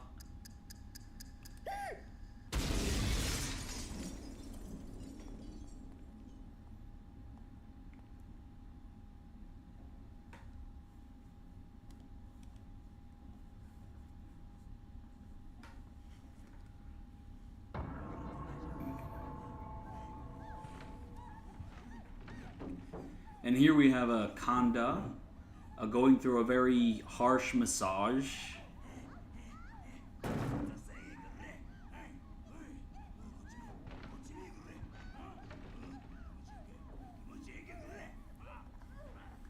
This is like the most.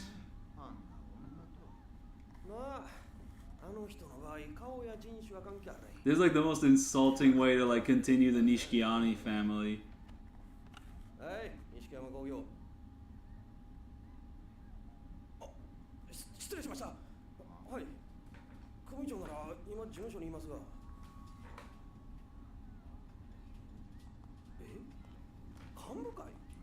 Like just the complete like downfall of Nishikiyami's family. Like, you know, first he had the family like running it, and then he has fucking Shindo running it because he was a dude in Yakuza 1, and now we have this fucking bozo running it.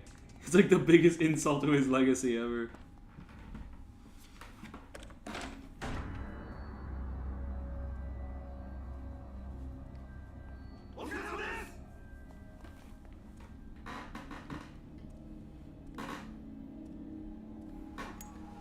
And yeah, no, the remaster does like a silly thing with the subtitles where like every word he says only pops up when he says it or slaps someone, while here they're just gonna go for a more traditional way of translating it. That little touch in the remaster is like a little gimmicky, like I don't mind it too much, but it is a little gimmicky.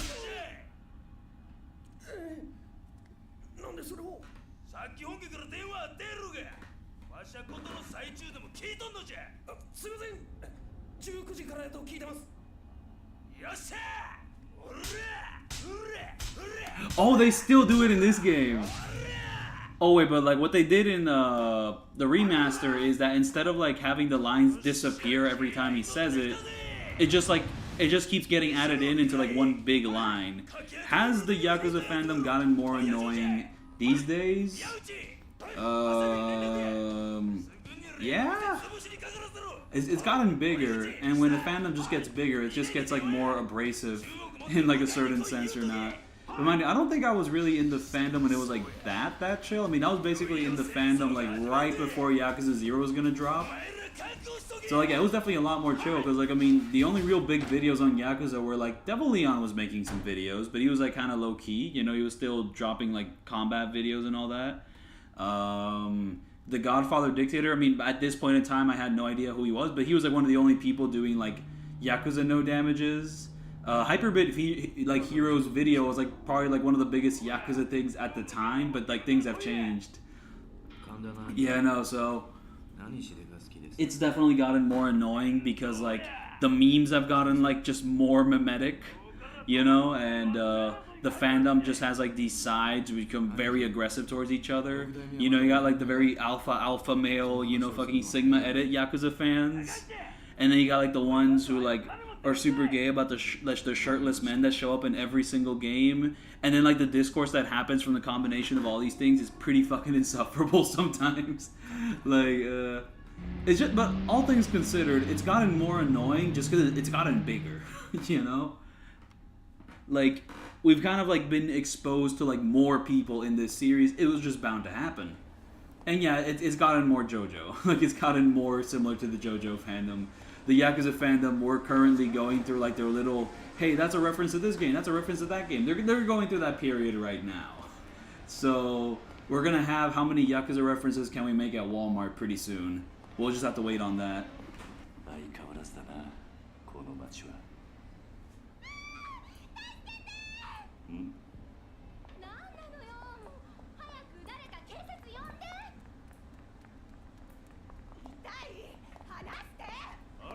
I think I've contributed to the Yakuza fandom becoming more annoying. I think my Kiwami rant has gone beyond me at this point. Just Kiwami in general. I think I'm just currently making it worse because I keep making Kiwami jokes. It never stops being funny. Like, I see a slightly green thing, I'm just gonna call it Kiwami. It's very humorous. I'm gonna just take that to a point where it stops being humorous. Oh, little email. Thank you, Mac. Boom, Judo Girl.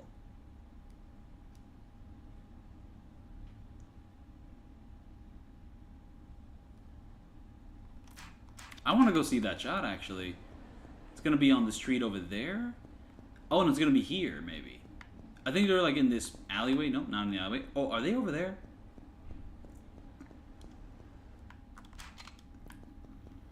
Where could they be?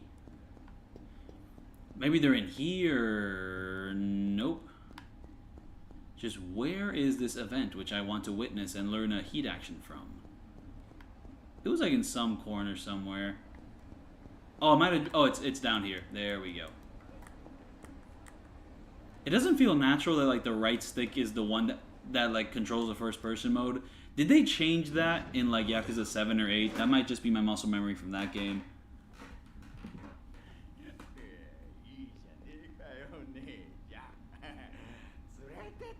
Just fucking this disgusting creep.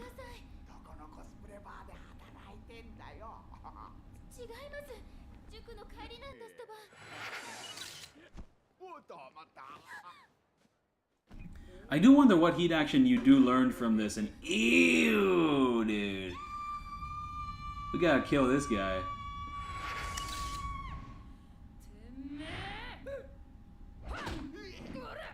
Oh, I think it's like the heat action that happens when you get grabbed by an enemy. Though, I mean, it does tend to happen a good amount, but it's just that sometimes you get grabbed and then you run out of heat and you can't use the heat action.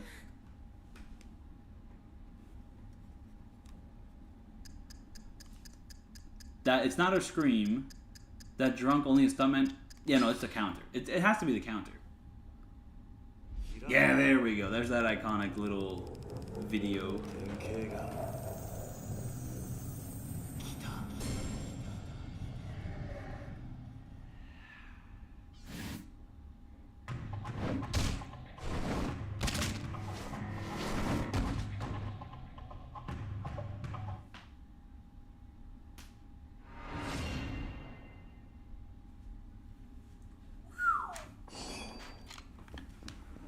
This actually might come in useful for this fight. I don't know how many times they grab you, but there has to be a couple enemies that get a little bit grabby here, so...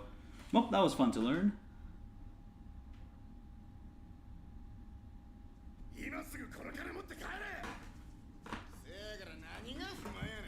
I'm not a fan of the way this place looks in this game. I mean, honestly, my favorite looking version of Stardust has to be like in Yakuza 2.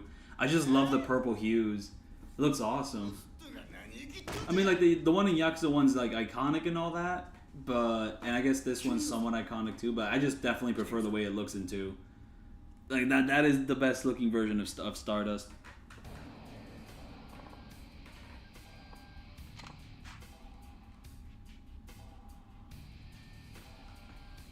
Oh, the combat theme that's playing right now, Kuruhyo uses this, like, at every single second. Like I thought this combat theme was like something like specific to Kuruhyo, but no, it's just from this game. But yeah, no, it gets used all the time in the PSP games, and I don't really know why. But yeah, they just settled on like, yeah, we need to use this music for like almost like every single like side encounter, main encounter, sort of like in the open world in like Kuruhyo. No, wait, no, it wasn't for that. It was like for a training mode. They always use this song. I think it was the training mode theme. Yeah, no, they just kind of settled on that.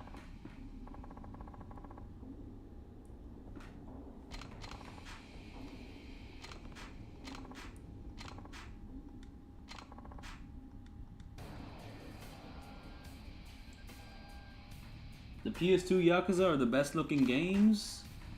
I definitely like the look of those games, though I think I might be a bigger fan of like the Kiryu models and like future entries. But like the art style of the PS2 games are pretty timeless, and like there is kind of a bit of an awkwardness to the PS3 ones. But I think Yakuza 5 kind of goes back to a more like familiar style to like of the PS2 ones. But like Yakuza 3, 4, and Dead Souls, it can be a little awkward, but there is like aspects of these games which have a really nice look to them. But there's a bit of awkwardness that I just think wasn't there with the PS2 ones in comparison. But best looking Yakuza game, I mean, geesh, that's tough. Because they do tend to go for a somewhat more realistic style, and yes, the earlier games do go a slightly more cartoony just because they can't render fully realistic stuff, but it is still aping, like, you know, realistic human beings. It's not like an anime game.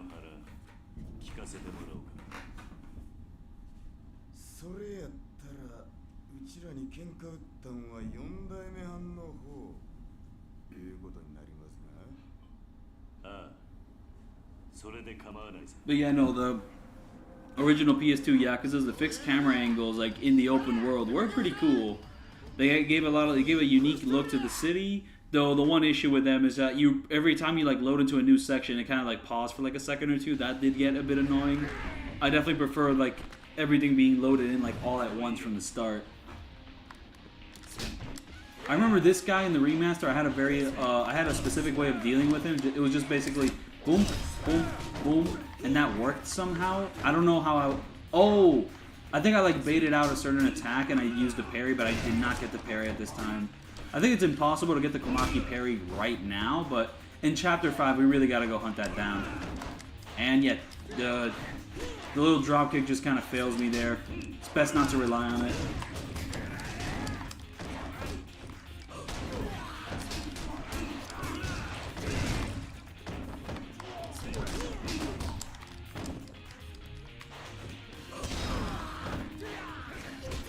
Hey, let me grab you.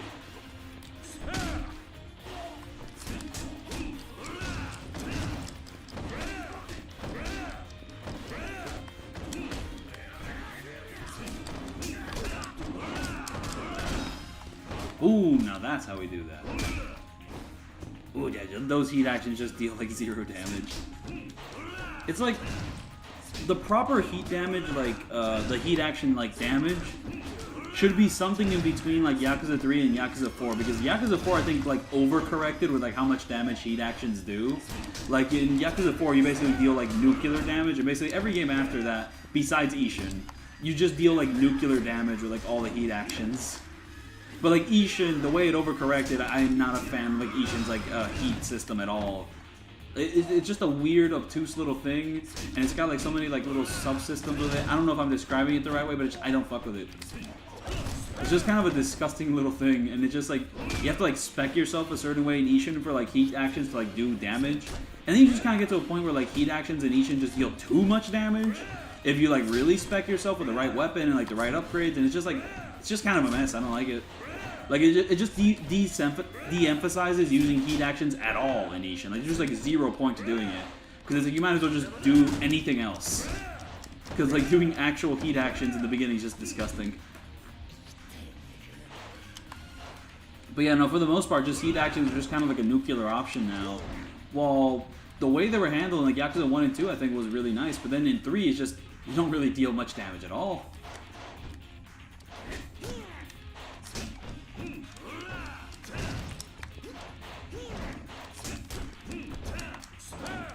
But yeah, this first phase he does tend to block a lot, but in the sword phase, he leaves himself open to combos like nearly all the time.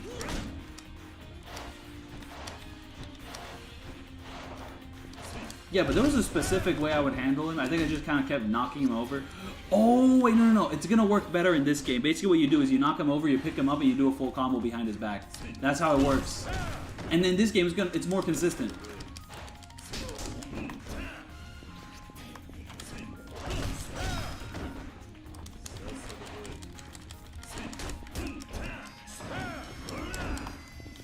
Oh, but it's not working too well at the moment.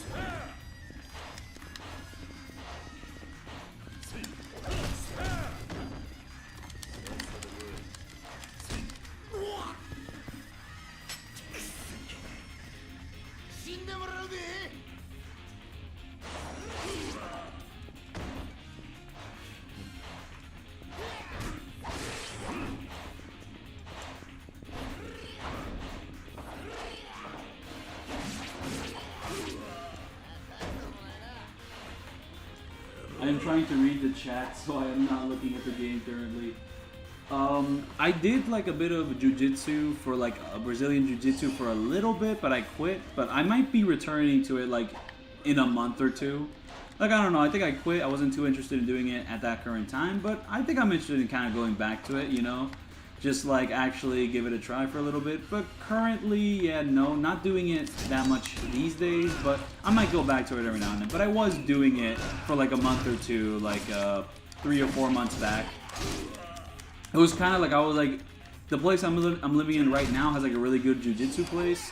But in Chicago, the same brand of place just isn't that good in Chicago. I don't know. It's like, I guess it's like the teacher or just like the way they teach in Chicago. But like the way they teach here, like, you get to actually roll with the other like jujitsu people, and like, you know, most of them are super experienced, so you don't really get anywhere far, but like you actually get to roll with them. While in Chicago, you never actually get to like combatively roll with people, which is just kind of a crapshoot. It's like, what the fuck are we doing here, dude? But yeah, no, I may or may not go back to it, but I'm gonna have to like redo my membership to that whole thing. Whoop. I do not have the double dodge. Like, pretty much like my whole strategy with this guy is that you just wait for him to do an attack and then you do a full combo. Because it just always works, for the most part. Though you could, if you're not trying to do no damage, you could probably just keep spamming him over and over again, because he just leaves himself open the entire time. And oh, once you reach this phase of the fight, and you just do like this big feel the heat moment, he loses his sword, and then it just becomes less fun to fight.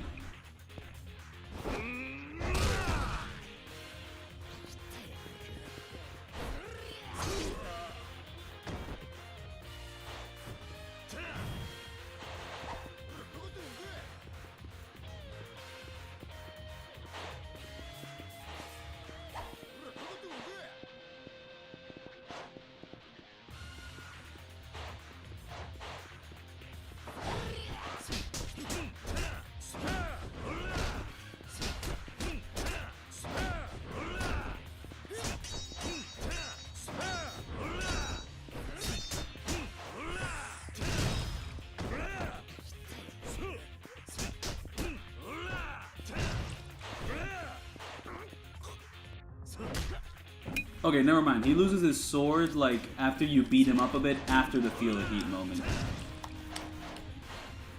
But yeah, no, like, the sword phase is super easy. You can kind of just keep spamming attacks, and it works most of the time.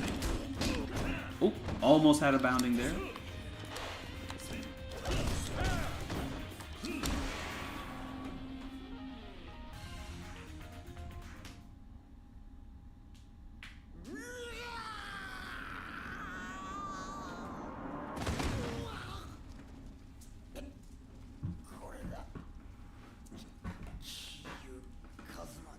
Yeah, no, honestly, once I get the Komaki parry, I think I'm going to be, like, pretty set for, like, the rest of the game. Maybe just, like, a couple more heat actions, a bit more health bar. Definitely going to keep min-maxing the tech to get more speed, but yeah, pretty good once I get the parry.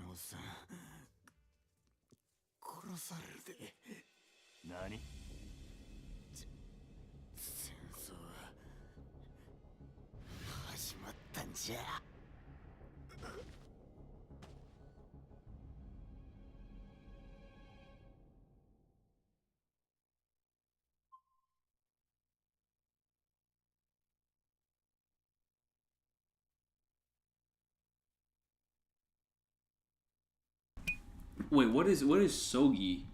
Like, were you trying to spell shogi, or is that like something different? Because I am not good at shogi at all. I am very bad. I have no idea how to play that. Like, I mean, chess, I'm very not good at that, but I know how like every single piece moves. See, the thing with shogi is that I have zero idea how the pieces move, so like I'm less knowledgeable in that one. The thing with chess is like, okay, you learn how every single piece moves, but then you gotta learn all the strategies and like just the approaches and like the openings, because like chess is one of the most studied games of all time. So like there's like a strategy for like every single move you can make.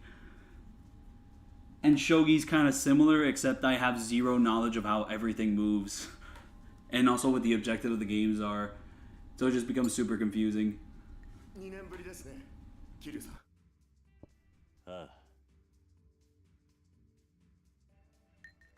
こうして桐生さんと酒飲めるのも久しぶりだ。ゆっくりしていってください。いや、そうもいかないんだ。さっきの長谷部とかいう男の言っていたことですか？ああ。柏木さんのことが気になる。すぐにでもミレニアムタワーに行きたいんだが。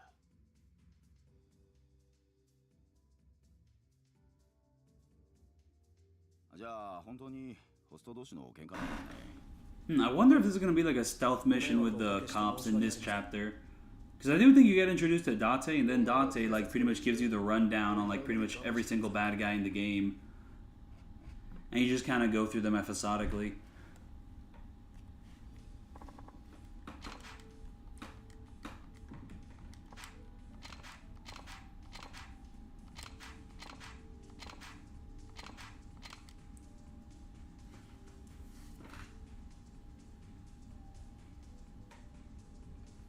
Oh, they have a unique moveset? I was just not paying attention to what they were doing, but that's fun.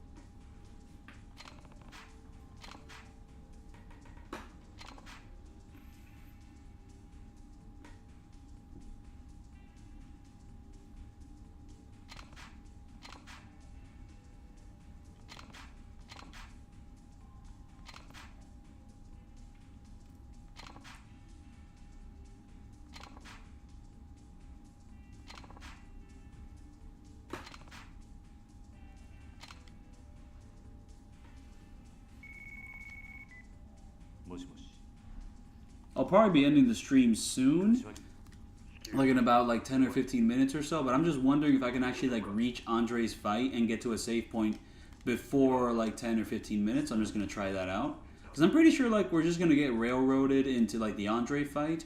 Oh wait, you don't get chased by the cops until like Kashiwagi gets like gunned down by a machine gun, and you don't reach Kashiwagi's like machine gun thing until after you defeat Andre in like that little corner somewhere. Oh, so I still have to keep kind of a low profile while getting to the Millennium Tower, so I guess you may or may not have to like do some stealth against the cops before reaching Andre's fight. Once you reach Andre's fight, you beat him up. I just wonder if I reach a save point after Andre's fight, because that's pretty much like my goal. I think I'm going to reach a save point after Andre's fight, and I'll be ending the stream there. The stream will not be 3 hours or so, and it won't be me like doing 3 chapters. However, Oh, wait, did you just see that disco ball? That did not look too good. Maybe it's the depth of field effect, but it just looked very like low pixelated. Like the graphics on that just aren't great. Can we get another shot of that disco ball? It did not look great.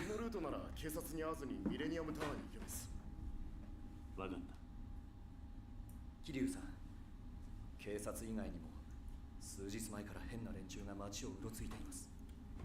気をつけて行ってください。 You know, we just kind of get like a little line, like, oh yeah, we got some strange characters. Oh, we get more, we get a little bit more elaboration on them. But yeah, here's the next boss fight that you may have to fight.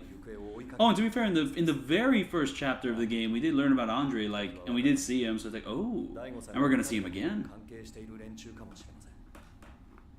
どこかの国がいろんな手使って大悟さんの居場所を知ろうとしてるんでしょう。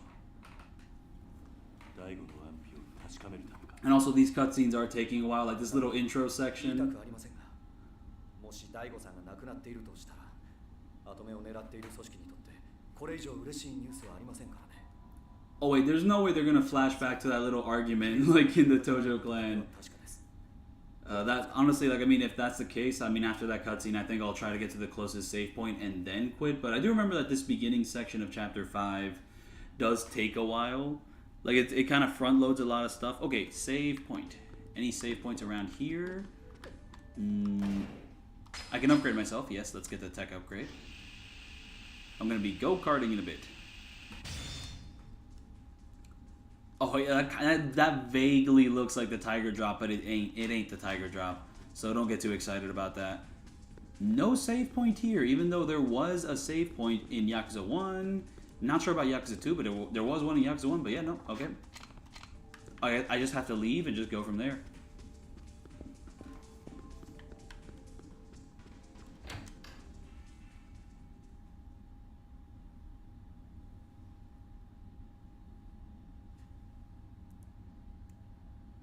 Spend a little too much time doing side quests, but to be fair, doing side quests was important. Oh yeah, the only save point is like the one up there, but then there's cops and we have to avoid the cops, and we have to take a certain path to avoid the cops. Like, is there a cop down there? Maybe. Is there a cop down there? I see him now. Okay, so we have to go a different way. Oh, and then you kind of reach a point here where it's like, oh, there's a cop there. So we're just going to be railroaded all the way down to... Can I reach the save point all the way down there? Is that allowed? Is that a thing that they allow here? Yeah, let's just do the Andre fight and just get it over with. Ooh, and already getting a head start on getting the locker keys here. But that's kind of funny. They just name them Kamurocho, like, you know, number 1, number 2. That's a little silly. Oh, what's up over here? Oh, that's a little complicated. If I can reach the save point downstairs, I think I'll just end the stream at that point, but I doubt it. I think there was like a whole thing where like they just place a cop all the way down there and it's like, yeah, you can't access this save point, fuck you. So yeah, there's a cop there, you can't access that. So this chapter is just kind of a nightmare to navigate through at the moment in time. You go here, it's like, ooh, what if I go down here and then go down there to reach the save point? Ooh, I mean, there's cops asking questions, but no cops around the save point, so, Oh, you can actually reach the save point here. Okay, yep, that works. Yeah, I think starting off the next stream with an Andre fight would be pretty dope. So I'm just going to do that. So yeah, no, thank you so much for sticking around for this stream. I think it may be probably the shortest one of the walkthrough for Yakuza 3, but then again, never say never. The life is unpredictable, but yeah, I'll just be signing out here. Thank you so much, and I will be leaving you now. Now!